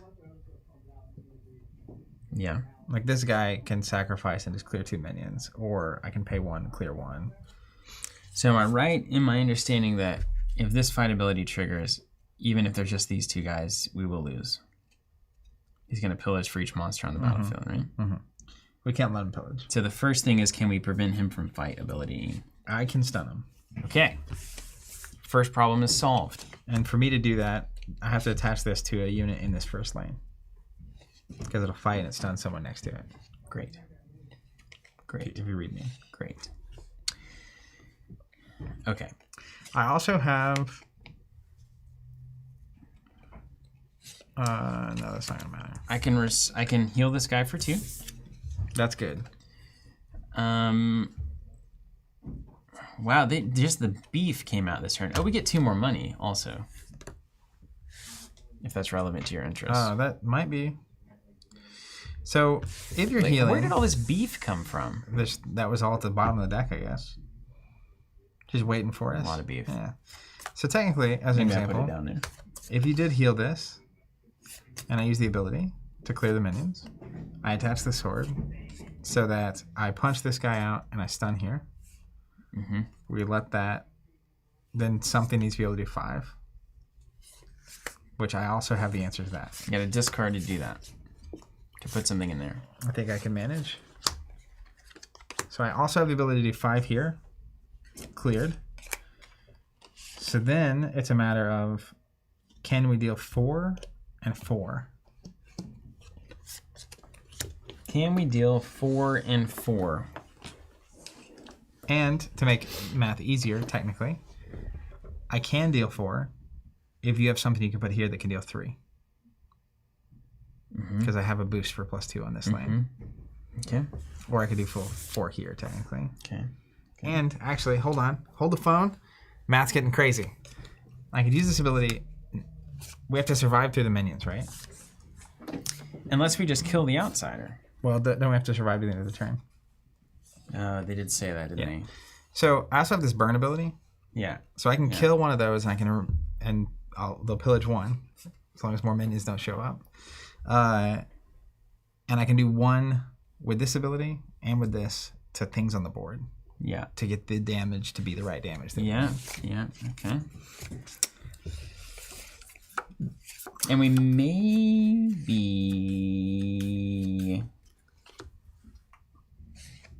He would swing for 4. That fight ability. Okay. How much can we take to the castle? 6. Set 5 before we die. 6 would kill us. Okay, let's look at what we're working with here.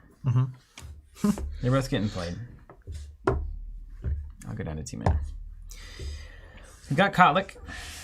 After he takes damage, if he's not destroyed, he deals 1 to a horde monster within 1 lane. Keep that in mind. And then he can give an ally armor 2. Giving himself armor 2 makes him a 5 health thing, which is nice, but he still is only swinging for 2. Scarifier could also be a sacrificer. I don't know. We'll find out. Can lose a health to restore 2 to an ally. So we can heal the Landshaker yet again. It's complicated. It's close, isn't it? Good art on Kotlik. So technically, I have a tower that can give. You can use an action multiple times in a turn. No, exhaust. Exhaust. Okay, but I can use it once to give all allies +1 attack for the round. Okay. To make this math even more fun. Oh my gosh. So as an example, if he was here and he was actually at 5, he's going to take 2 when he attacks. Oh, so we only need to do 4. We only need to do 4. So if we put a 3 here, or if we like ping 1 with the ability and then do the and then a 2, yeah. right? So like Kotlik could go here.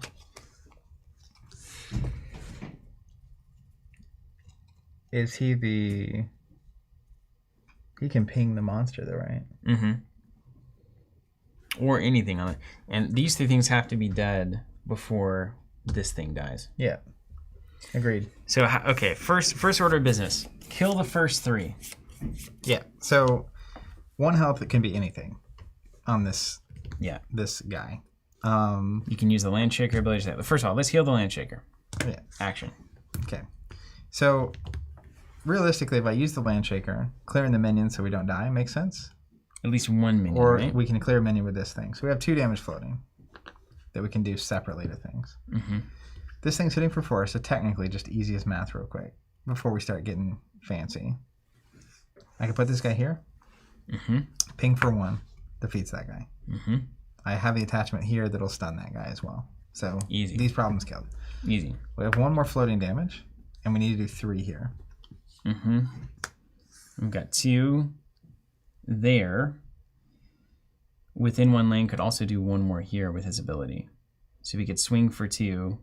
After he takes damage, he does 1, and then he swings for 2.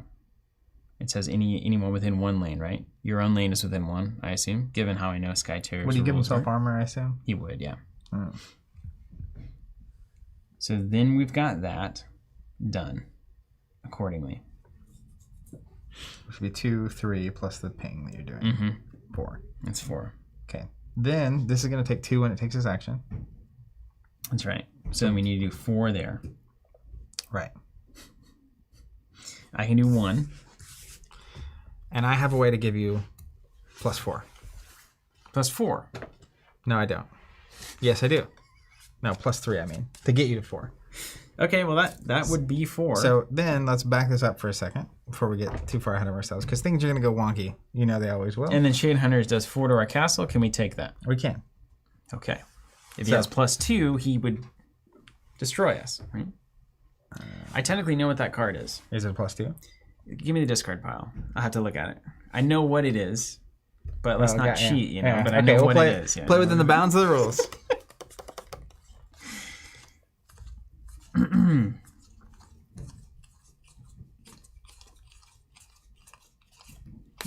It's not in here.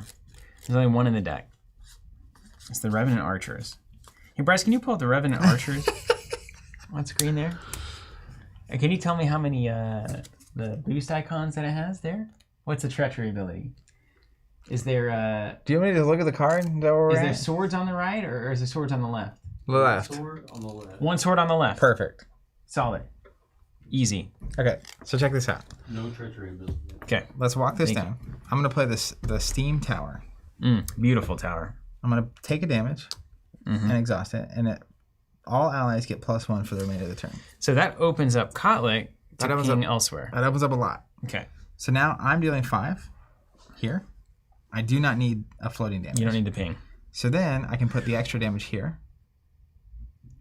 Or you already have the extra I already damage. have the extra damage, so I don't need this. Because I'm going to do 3 plus a ping to do 4 Right. from Kotlik alone. So You've now open the doors up. the 2 that I have here could literally clear the minions.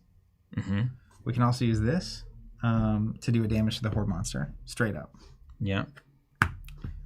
And then I have Scarifire goes here. the ability to give you 2 more. So that's 4, 5, 6, 7, 8. Done, because of course. Clears it. So let's start walking this down. I'm going to attach Ishiro for 2, which is going to give +2 to the Landshaker. Where did you get all these cards? I've never seen these red cards before. Last They were game you all- didn't play I mean, any. I pillage. You always pillage half your deck. +2. Oh yeah, fight. Yeah. +2, and it says attached ally gets +2 and gains fight. Attached ally gets -1, then stun a horde or elite monster within 1 lane. Beautiful. So that'll be eventually be that guy. I'm going to use this ability. I'm going to clear these minions, just in case. Now wait a minute. So This has been used. I can use this ability. I'm gonna do that now because he's gonna come in at 2 and would kill you. We can prevent that from happening. I guess it won't matter much. the death doesn't really. But let's heal you. Okay. Just in case, you know? All right. Healing good. Healing Because good. anything that would prevent that, I mean, I don't know. The game could suddenly Yeah. throw rolls at you. So then I'm going to use 1 resource in this. We're going to do damage here. Mm-hmm. I'm also going to attach a lightning Naginata here Yeah, so cool. to go to +3. And then I am done for the turn. Okay. Treachery phase. Reveal the treachery card. Person on the left gets +1. That's right. We knew it because we had predict. Geniuses. Okay, so I'm going to take 2. I'm going to use this fight ability, actually. Yeah, so I'll first take thing 1. we do, we fight. We'll stun here. Mm-hmm. Then this will go away. That's right. I took my damage. That's right. Then we'll go to the second lane. Mm-hmm. I'm dealing 5 because of the tower. That's right. So I'll destroy here. You can technically draw a card if you want. Sure. Then I'll let you resolve the green guy. Kotlik. Fight ability, +1 on the old Oni Horde. I'm going to give him +2, obviously, the armor, +2. So Oni Horde is going to swing for 4, -2 for armor. So I'm going to take 2. And then Kotlik triggers. If he takes damage and he's not destroyed, deal 1 to a monster within 1 lane. So we're going to deal 1 here.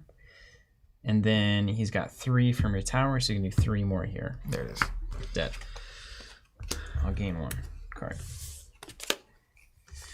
Okay, then we go to the Scarifire. Ooh. No fight abilities here. I do have 1. My Canopy Hunter says deal 2 damage to the Man, it's monster. beautiful. Just attached. So it takes 2 from that? Yeah, deals 2 there. Okay. Then we've got 3, 4 coming at it. Gonna destroy the outsider, and it's definitely gonna do. And at the end of the phase, I forgot to rotate 1, this. 2. And these couldn't summon because the board was full. Oh yeah, that's right. Yeah. Yeah. Great. So I take 2. Doesn't even kill me because only 2 monsters, right? 1 betrayed, 1 shade hunters. Mm-hmm. And then the outsider's dead. Okay. And then the old shade. Shade hunters does 4 to us. This is interesting. It says after an ally destroys a shade hunter's neighbor, which you just did, shade hunters and that ally strike each other. Okay, So you actually kill it. we'll kill it. No, you're only doing 4. It has 1 armor. I'm doing +1 for Steam Tower. That's 4. 4. Yeah, 4. It is so a it'll 1 take right 3. there. But then we take 4. I'll take 3. And I'm dead there. And then we get to the end of the round. We did it. And we did it. That was it. I will say, obviously, there's no deck building involved here. That felt really good. That was something. Yeah, and that was an epic situation we found ourselves in there. I feel like the difficulty that we had here is about where you want it. We could have won or lost that game on any number of decisions. But let's not forget, we're veteran experts. You're a Pro Quest champion.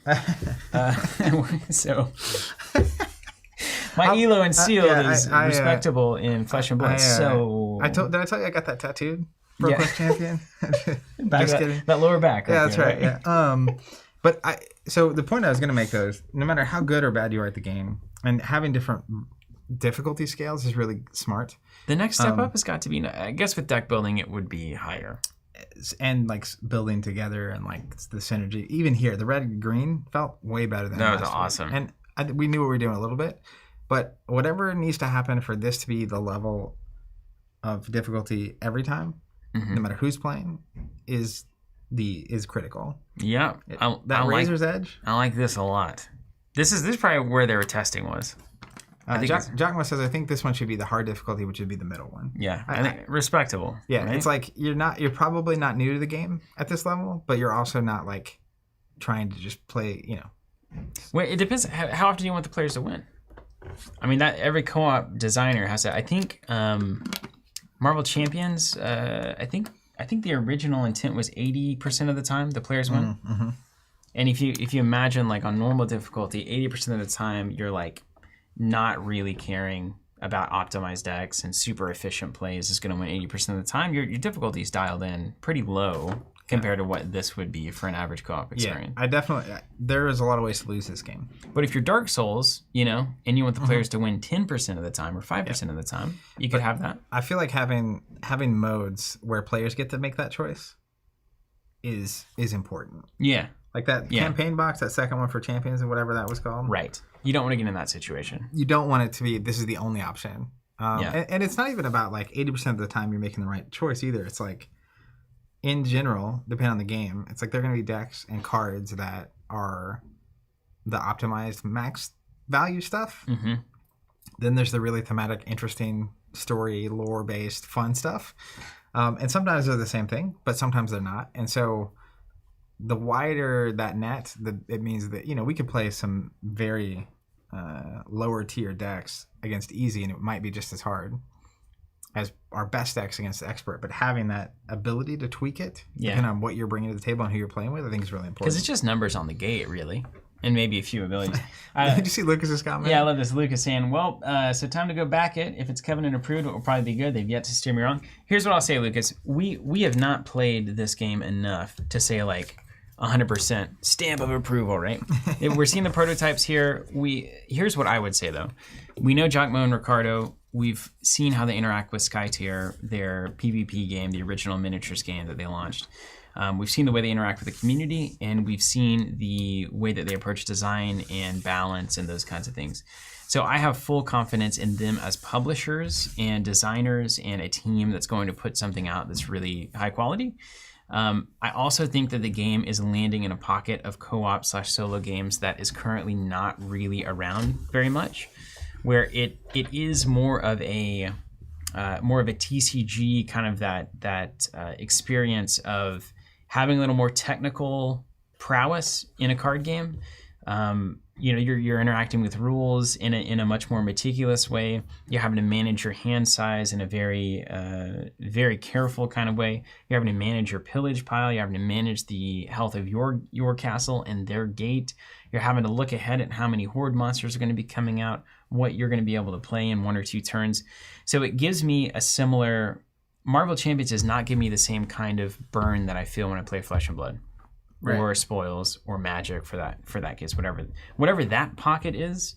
This is more of like hitting me in that same zone.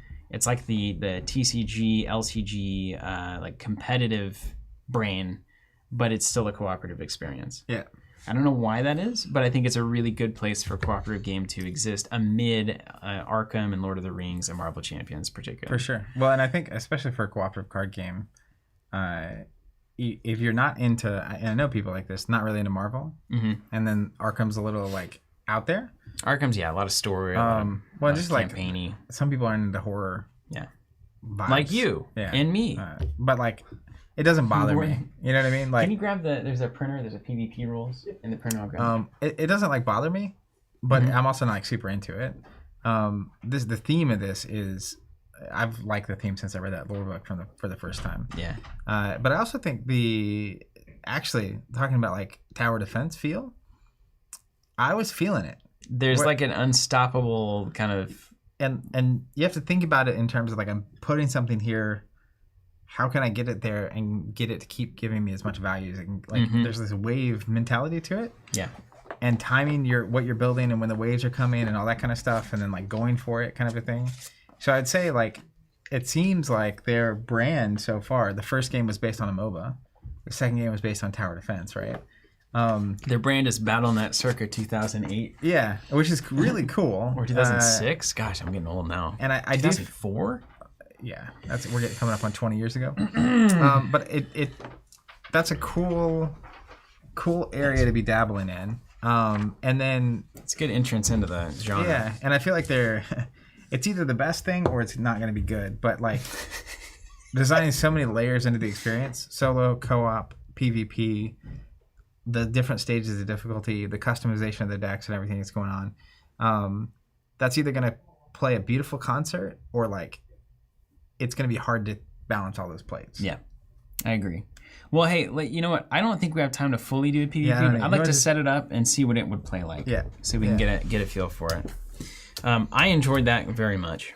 As a PVE experience, I felt so victorious and like we were playing as a team, and that was super fun. Josh Trevino, what's going on, man? Saying, wow, that's pretty high praise. I have everything from Marvel Champions, and I actually haven't delved into deck building because I play with casual gamers. Interesting, yeah. This looks like a co-op card game I can play with my TCG friends. Yeah. Does it deliver on the promise of quick setup in your experience? Cumbersome setup kills co-op card games for me just based on the time I have available to game. Fastest of any of them. We got going pretty quick. It's the fastest of any of them. Like, you just pick this, shuffle it up, place the gate, and you're done. Yeah. Like, compared to find this card and put it in this scheme, and you can. That's either a plus or a minus depending on who you are, right? I think about Arkham and even Champions. Like, there's the campaign books, right? Like, you're reading, you're setting up, you're reading the scenario card, story. You're doing all that kind of stuff. Whereas this is kind of mixed together. And you know, the format, assuming this game is successful, they talked about wanting to do expansions.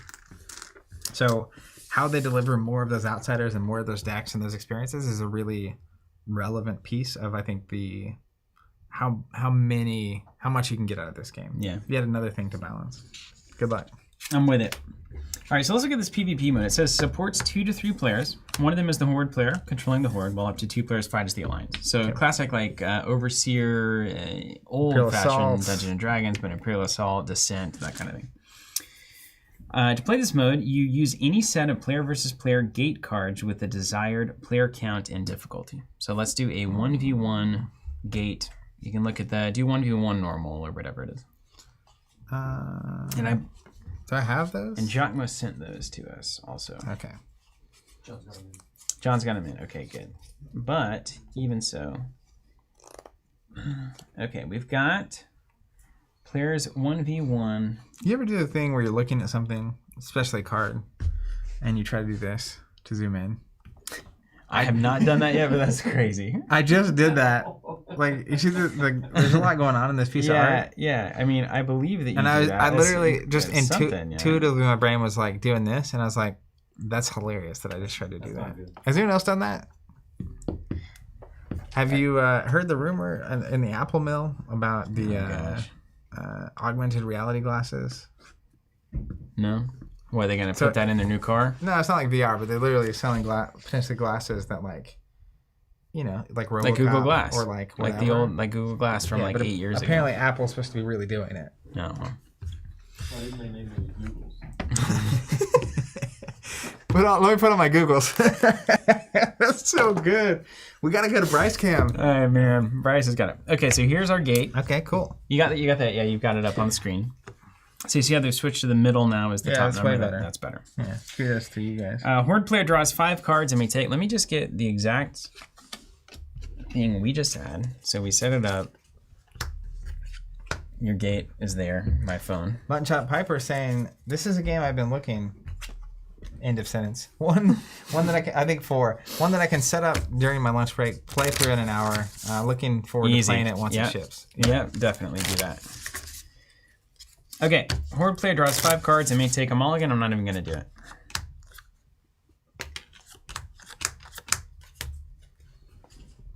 I'll just keep this over here. This is my cards. That's right. See how that works? The Horde player takes 2 mana tokens. Oh, yeah, let's go. I assume we're in PvP. Yeah, we're going to have the weird... actually, That's fine. the angle will be right now. Am I crazy? What? That's not true. You're right. I was really trying to solve that equation in my head, how that was possible. We're just playing across the room here. Here's your dude. All right, yeah. See, this already feels more natural. Just want to wreck you. Okay. We got our minion cards. The Horde player, extra setup steps. Okay. And then ending phase, I'm going to draw a card and I'm going to gain a mana. The new Horde phase is completely different. I can take any of the following actions in any order as long as they pay the mana cost. I can play Horde cards for 0 mana, as if they were summoned. Is the current wave number. So the corner of the gate, so I can play 1 Horde card a turn. I get it. I can move Horde cards to no lane without monster cards. You can swap lanes with another monster. The Horde player may also discard any of their monsters in the lane to make room for others. I can spend X mana to use a gate action ability. Yeah, you just take that thing. So my action is summon a minion of each color on setup. So we'll go ahead and do that right now. Boo earns. I already love this. Yeah, it's like so hard. It's like love. I mean, this is you know what it's hitting at is it's different in a lot of ways, but the asymmetric Netrunner. I haven't played a PvP situation. It's true. At first, I was like, oh, it's going to be kind of gimmicky having this one-on-one thing, and then this hit, and I was like, wait a second, this is just Corp versus Runner, man. It does feel that way. I do not have an action on my gate, so I don't use any gate action abilities. I can spend 2 mana to engage an ally. Move or play a monster in a lane with an ally, or I can slightly slide the monster toward the ally to mark it as engaged. As long as the monster remains in that lane, the engaged ally cannot move. So I can stick one of your allies. Like you would engage a minion, I can do that to your ally. I can send a monster to pillage. The Horde player can destroy a monster in play to summon a number of minions of any color equal to the attack value of that destroyed monster. Wow. Cool. This is nuts, man. I can pay 1 to conceal a monster, flip it face down. At the end of the alliance phase, all concealed cards are revealed and resolved in the order decided by the Horde player. Concealed cards occupy the lane as if they were monsters and can gain tokens that are reapplied. If there are 2 or more concealed cards, the Horde player can rearrange them secretly during the Horde phase. So I can play things face down without revealing them. And then I can only flip them face up after you've done all your stuff. That costs you extra? Cost me 1 mana to do that. And you basically have 1 mana, 2 mana, 0 mana? Yeah. That's right. We should sit opposite the alliance player. Yep, from the Horde point of view. So everything's from my point of view, leftmost and rightmost. But like playing a 0 mana card, does that count as one of your resources? I can play 1 card a turn for free. Doesn't matter what the card is. The balancing mechanic is some of my cards give you mana. I don't want to do that. Whenever a Horde card has a choice to be made, the Horde player takes that decision. Okay. So then we run through the standard phases. So I'll see 1 turn of this thing. Setup, did the thing, gain mana, did it. Bryce is like famous last words. I'll see you at the end. Summon Horde cards. Summon and resolve. Okay, and now I gotta say, do I want to save 2 mana or do I want to? I switched to the size sanctuary just because, you know, just in case we wanted to see it. And Giacomo, can you? What's the timeline on this thing? When am I gonna have my actual box in my hands? You know.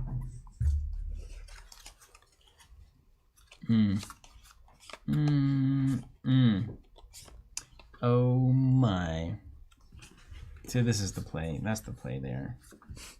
That's the play. How do you draw cards? Oh, good question. When you defeat one of my allies. $5. At the end of the phase, I draw a horde card and I gain a mana. That's it. I'm gonna get a card a turn. It sounds like. Or, yeah, that seems right. Because I'll play one, draw one, play one, draw one, play two, draw one, play 0, draw one. So at the end of this turn, I will have the same amount of cards I started with. Okay. I'm the Jackmo says shooting for October. I'm the deck. 2022 to be exact. I have the information. Draw and plan treachery. The horde player may draw a horde card for 1, yeah, and then they may place a card from their hand on top of the horde deck. Treachery phase before flipping the treachery card. Oh my gosh, of course. Okay, so I pay 1, conceal a monster.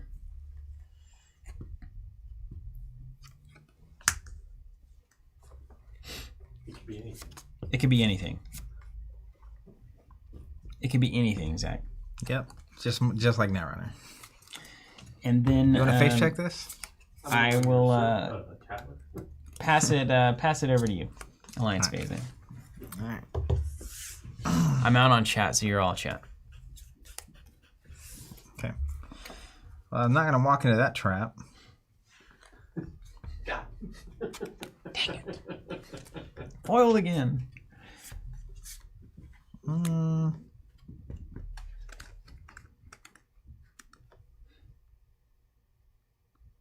Wow. That's fun. There are definitely cards I have not seen yet. How many mana do I get? Same as always. You start with 4. We're in single player mode now. Yeah, you against the world. Now this is pod racing. Jimmy eat world. Zachy eat world. Let's play That's not even funny. Bushido of the Rose ×2. I get +2 if the outside is not in play. As a fight action. So you're gonna do 6 to me? The thing only has 3. No, I'm engaging minions is what I meant to do. Let me do that. Interesting. Okay. Then we go to the treachery phase. Now I do have an ability. Unlike all other actions, I can take this at the beginning of the treachery phase. I'm going to pay 1 mana. I'm going to look at the top card. I'm going to draw a horde card, and I can place a card on the top of the horde deck. It's going to become the treachery card. And that costs you a mana. That's right. And you had 2 mana this turn somehow? Yeah, I start with 2. Spends the resources early, I see. How many cards you got? Why are you asking? I'm just curious. 3. Giacomo says, Steven, you forgot to go over the draw treachery action. Draw and play a treachery? Is that what you're doing right now? Yeah, the horde player can draw a horde card, and they can place a card from their hand on the top of the horde deck. I think I did not go over that, but I'm with it. And it costs a mana. That's right. Okay, here. Kovacs says, just got here. I take this as a test version by those black cards. Yeah, so they're in the Kickstarter phase right now. I'll share that link one more time. And they sent us an early prototype so that we could check it out on the stream. Sniper's treachery. Discard a card from your hand. That's you. You do that. Oh, and then this flips up at the end of your phase. You'll have an Fusiliers. Okay. Okay, and then we go to the. Do you have any lightning bolts? Okay. Then we go to the fight phase. Start here. Fight. Deal 1. Which players left do we start on? Mine. Horde player always. It says it right there in the rules. I read it. Oh, then technically, right? Probably. Has to be the empty lane. That's right. Okay. Fight ability. Deal 1 damage to the creature engaged with them. Can't. If they are not engaged, deal 2 damage to your castle. And then he punches it for 1? And I'll punch you for 1, yeah. Got it. Fight ability, I get +2. I'll take 1. Minion dead. Draw a card. Would you like to draw? Yeah. Fight ability, I get +2. Take 1. Draw a card. Just like that. Okay. Wow. Pillage phase. Pillage 2 I cards. haven't seen so many of these cards. And then discard down. Jackmo says, remember to take mana when you play or reveal monsters like that one. Oh, I reveal it. You get 1 mana, yeah. I had to mark it with a little pen there. How about that? Ending phase. Draw a card. For me. And then I gain 1 mana. Okay. And then we would go back to the start? That's right. And then Let's do one more. I would gain... Let's do one more. How many? Where is it? 4. It's over there on your phone. Yes, on my phone. I'm at 5. Right. But you go first, right? Yeah. Let's go. Okay, so then we go back to the Horde phase. See you at the end, boys. We don't have time for... We don't have time for that. It's barely even 3:30. 5. I don't know what that is, but it gets me excited. Bryce showed me Fab Spoilers from downtown over there.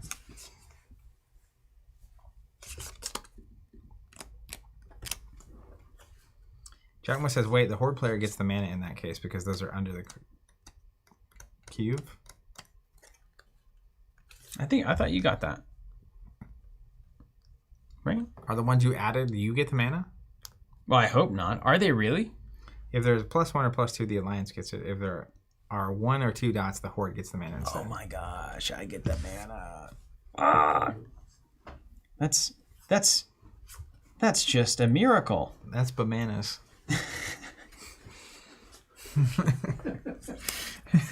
It's so stupid. It's just not. Is it even funny? If we stream long enough, a lot of stuff gets funny. I've done this before. I lay my best jokes about 3 hours in. Anyone that's still there is really willing to be entertained. They're a willing participant in my comedy. Okay, then I go to the right, so I get 1 there. Okay. 2 there, and then 2.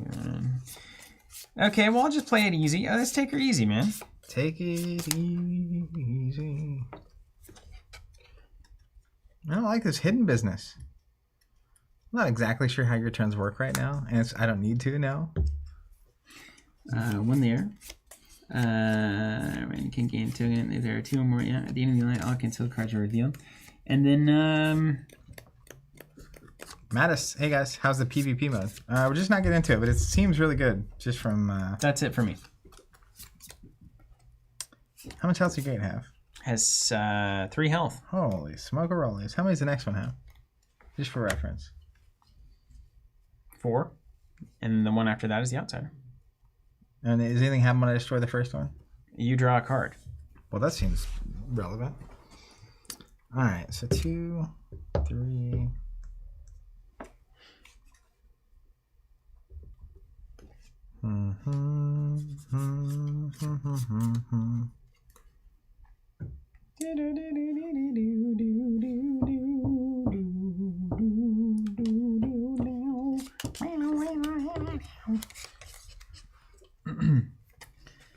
All right, well, let's do this. And I can move this stuff around or no? Yeah, is this locked in for some No, it's reason? not locked. What locked it I in? didn't pay for that. I didn't pay for that. Got you. All right, got you.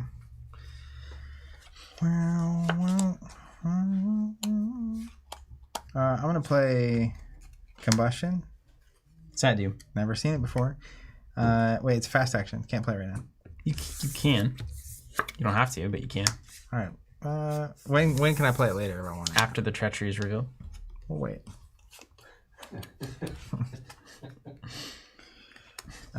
Let's just get frisky. Let's play 2 for the Thunder Cavalry. I like those guys. And then, oh man, I'm gonna regret it.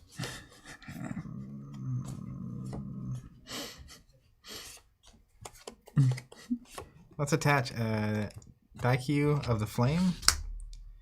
Attached ally has fight. This ally deals 2 damage to the gate. Okay. Cool. And then, let me think about this. Yeah, I'm gonna attach another one. Here. Okay. Now we're cooking with gas. The horses are out. All right. I don't have anything in my hand to play. Okay, I'm gonna pay 1 during the treachery draw. See which one I want to do here. He likes that ability. You got to do it. Yeah, it's so good. You're a ranger at heart. You opt in, putting stuff back on top of deck that you get to play. You got an arsenal slot over there that you can shoot some arrows from. I can't help but agree with you. It hurts me that that's true. All right, hold on. I gotta inflict maximum carnage.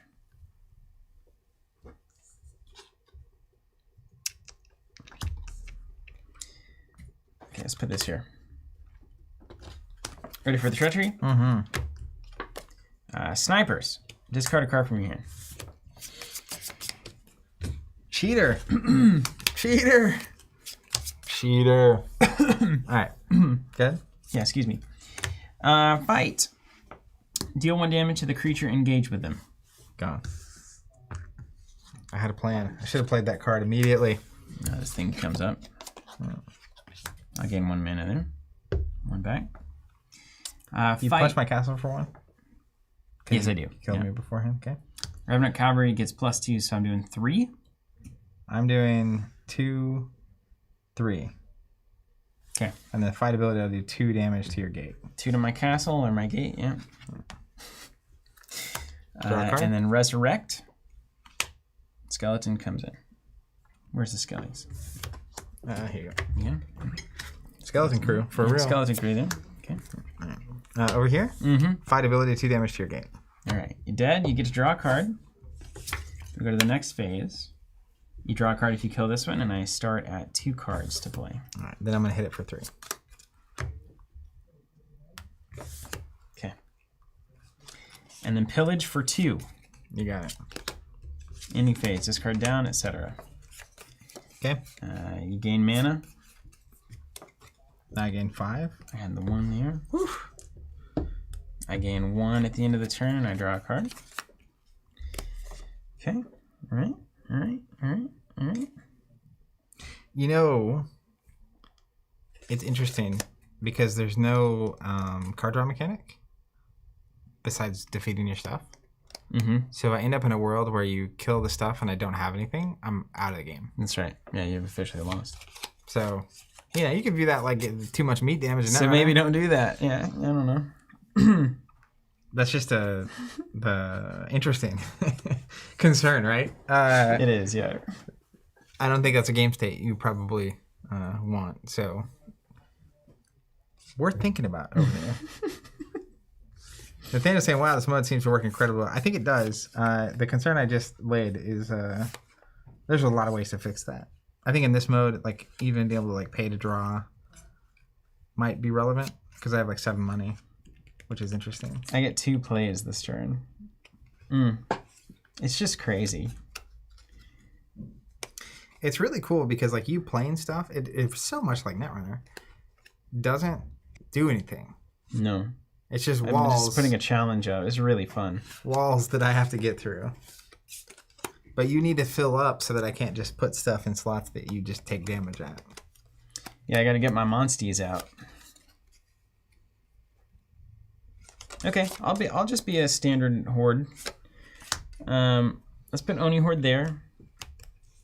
And then I'm gonna go ahead and lock your Bushido thing there. Yeah, that's what I was talking about right there. And then I'll put a Shade Coven there. Okay, mine? Mm-hmm. I'm just going to attach a Lightning Naginata for +2. I'll pass. Okay. Then we go to the Treachery phase. I'm going to pay 1. Draw.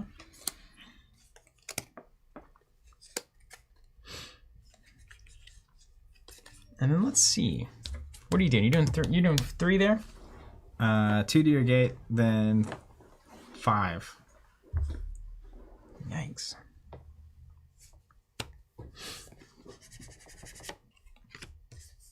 Just to catch 5.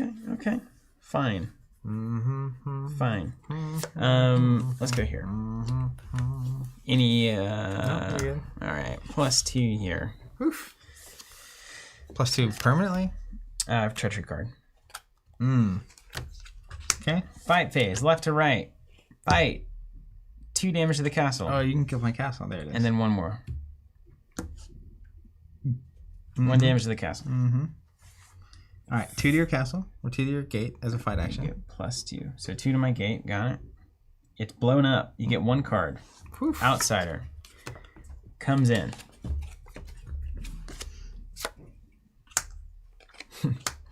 Say your prayers, bun. All right, And then I'll do 5 to you. and I will do 5 to you. I draw a card. You did. Which outsider is it? It is the Betrayed. Shade Coven is going to do 5 to your castle. Oh, and I summon 3 Skellies. Okay. The game is afoot. And then Outsider is going to do 5. number of monsters on the battlefield. 1, 2, 3, 4, 5. Down to 2 health. How about that? But I have a chance to win the game right here, right now. I'm not going to. Okay. Back to the top. At the end of the phase, I'll draw a card and gain a minute. 2 plunders. My early plunders was not worth it. I should have just let it happen. There's no way the game could last long enough for you to plunder me. It's cool because the Horde kind of has to figure out how they're going to mess with you, you know? And then I summon Horde cards. I've only get 1 card now. Okay. How many mana do I get now? 6? Yeah, I've got a card draw problem. Yeah. Yeah.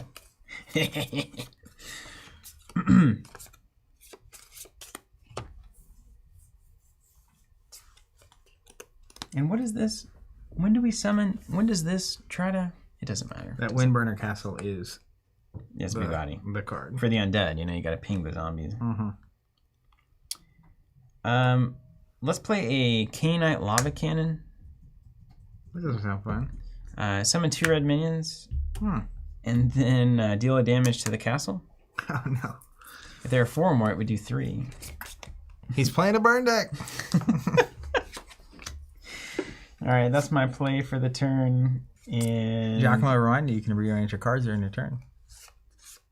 why would I? Well, technically, if this guy's here, then I'd have to somehow clear the board to then do the 8 damage to him. But right now, technically, if I kill 3 of these and him, I win the game. That's right. Yeah, let's do that. Let's do it in a fun way. There's probably a lot of strategy to this. That seems like the exact thing you should do. Who would have thought? Weird. There's strategy to this. Okay. Mine? Yeah. So I have to put someone there to just not die. And you're going to eat them alive. Yeah, would recommend. Let's play Bushido of the Rose for 2. How'd you get all that mana? You haven't been playing anything. Didn't do anything. Let's play some Mage Crafters here. And they let me search my deck for an attachment. That costs 1 or less. Real clever.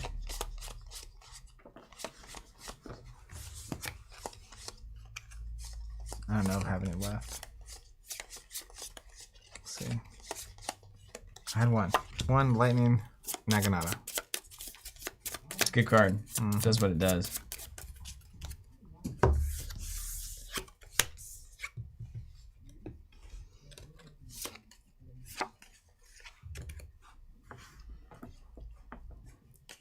I love asymmetric games. No, what I actually love is I love games where opponents set problems for each other and then have to solve them. And then Like I'm just like, here, it's like building a level in a video game. Can you get through this? Can you get through my Excite Bike level without crashing? the answer is no. The answer is always no if Jonathan's designing it. I'm going to spend 3. I'm going to play Ishiro. You put the big ramp and then you just put a bunch of little bumps where you land and there's just no way. He's just like... And the Lightning Naginata. Oh, so you are going for it. So You cheeky- 2, 4, cheeky 5. man. And then I'm going to use this ability. Pay 1. So this is just a Do a kind of a damage. symbolic victory. No, let's switch it. Let's do 1 here. And we'll get +2. Well, so I can defeat him, and then to live, you're going to have to kill 2 of your things. But then I die. Because I have to block here or I That's die. why it's a symbolic. Yeah. And we'll actually do But you this, did, I mean, you killed it. this thing. You killed a form of it, for sure. All right. Actually, it did quite good. If it had been out there, I mean, well, you still would have lost. But... Yeah. Okay, treachery phase. Mm-hmm. I'm paying 1.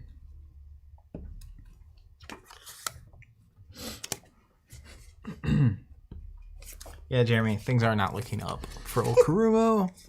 I will say the single change to this wind burner would have been really helpful. Just pinging for 1 the whole time.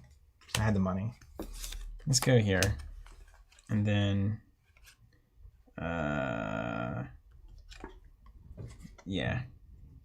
Let's go here. Yeah, same card. And then we'll summon a red minion as the treachery.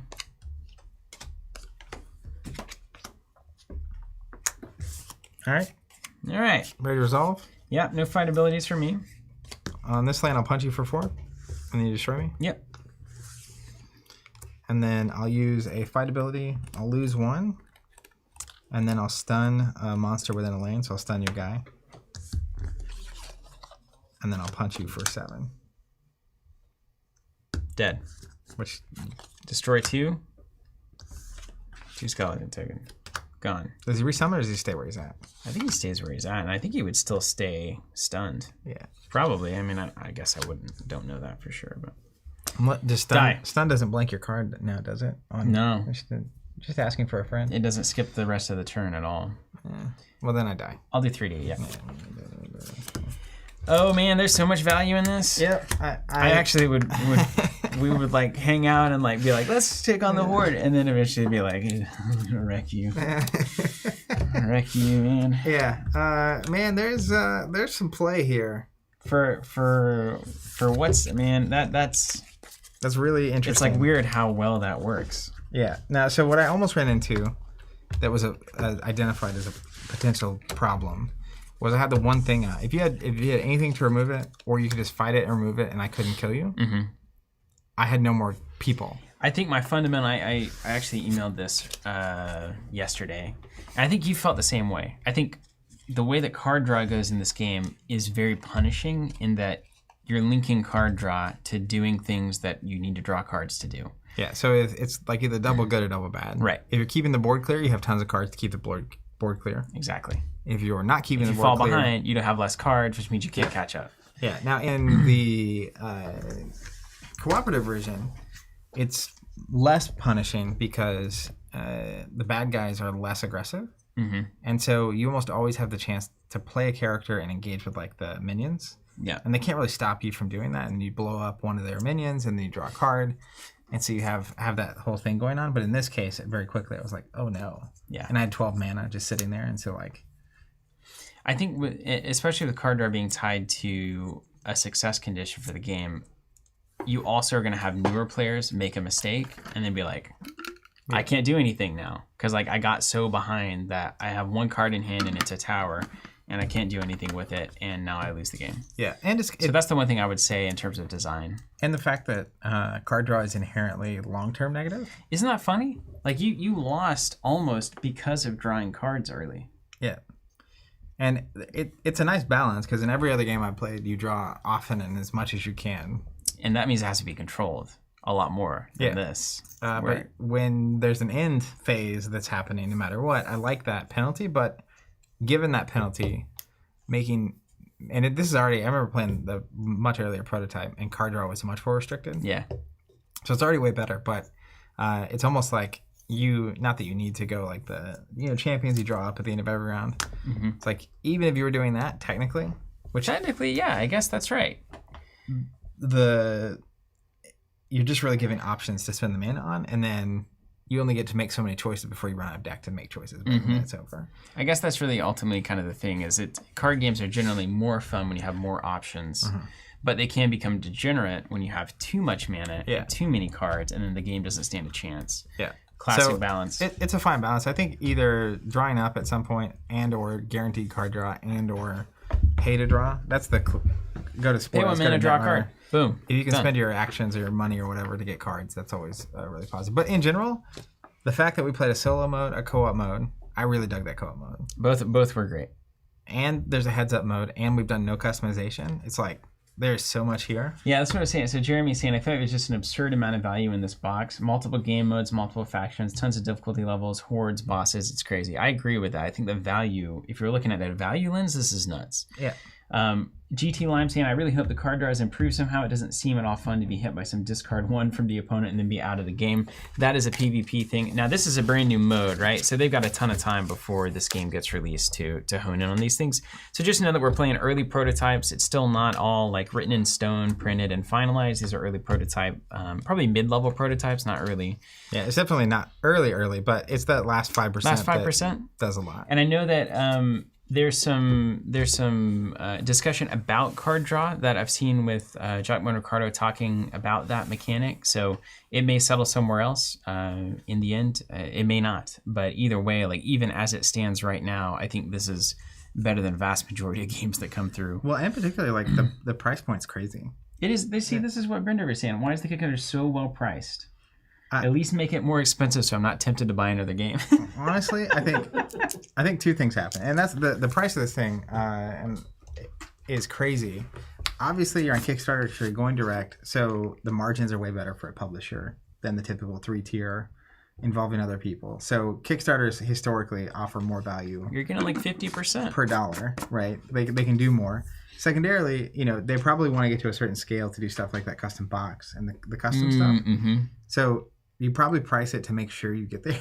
Yeah, right. Get there. Don't let price be the issue. And then the other piece is they're coming from their first game included miniatures. Yeah. And I'm sure they're looking at it. It's like, we just print cards. Cards? And punch out tokens. Yeah. Cards are cheap, man. Yeah. They are cheap. It's the design time and the art that costs so much. One of the big upsides that they have is that, and you see this with like FFG with Star Wars, they're bringing a lot of the art from here or into here from the first game. Now there is a lot of new stuff that we haven't seen before, but I was looking at the Karumo cards, and it's a lot of these I hadn't seen, a lot of these I had, like Combustion. It wasn't called Combustion, and I think it was called Combustion. Yeah, PvP version. And then like there's some Yami art, and then there was another one that's and the Horde deck. This is all Dragon new. Punch, right? Like the Scourge of Puido, I think that art. Yep. All this is good. It is very good. It's like good, and it's good stylized. It's like their own style. Nishiro. It feels very like, this is a definite style I'm stepping into. I love it. Yeah, but there are advantages because technically that art is paid for. Yeah. Like, and you're from a cost Still perspective as a FFG publisher. situation, which is cool about dabbling in the same universe over and over again. But it's crazy value. Yeah. You got what, 18 hours? 17 hours? 16 by the time when it closes. And then you might be watching this later and you might have 8 hours. 7, 6? 18 hours. You know how time works. From this moment. We'll just stay on 18 hours to go. Let's just keep playing. So what will that be? Tomorrow at 10 a.m.? Yeah. Central Time? Yeah. So you backed it, haven't you? Yep. Yeah. Zach backed it. He put his money on the line. I got to get that box, man. It's real. I'm not crazy. I don't spend money on games. Zach spends all the money and then he just brings them. Yeah. It's crazy. It's good. It's a great system. Find a friend like that too. That's a good system. Okay, final thoughts. Great, absurd value. This final playthrough that we did, both PvE and PvP, felt like the strongest to me. Yep. So there's a little bit of learning, which you want in a game. It's mechanically chunkier and there's more to grab onto here than I think a lot of co-op experiences. Mm-hmm. I like they're hitting every angle, but the pre-built stuff is really important for people that don't want the chunky. Yeah.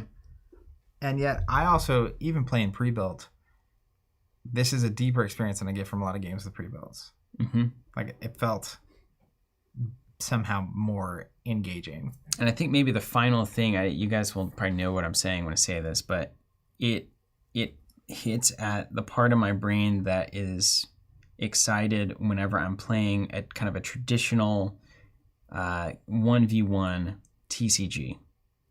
Like I'm having to value the cards in my hand in very specific ways. I'm having to manage my hand size. Yeah. I'm having to manage board states. There's a lot that's being managed that all hits at the same stuff, and there's the unknown of the treachery cards and what the Horde deck's going to drop. I think it hits all of the same kinds of points in my brain that hit when I'm playing those games. Yeah, for sure. Really interesting. Great job. Hey, thank you, Giacomo. Thank you, Ricardo, for sending this over. We love taking a look at this kind of stuff, and anything these guys are doing is worth taking a look at. So we hope you'll check out their Kickstarter, and Don't miss it. That magnetic box, man. Let's go. Take care, everybody. We'll see you. Hey, tomorrow, Lord of the Rings, TCG. the trading card game. Old school. We're starting our journey. We're going to start with set 1. We're opening packs. We're going to build decks. And we're going to play through not the entire history, but a good chunk of the history. Lord of the Rings trading card game. One of the top 5 best games ever made. We'll see you there.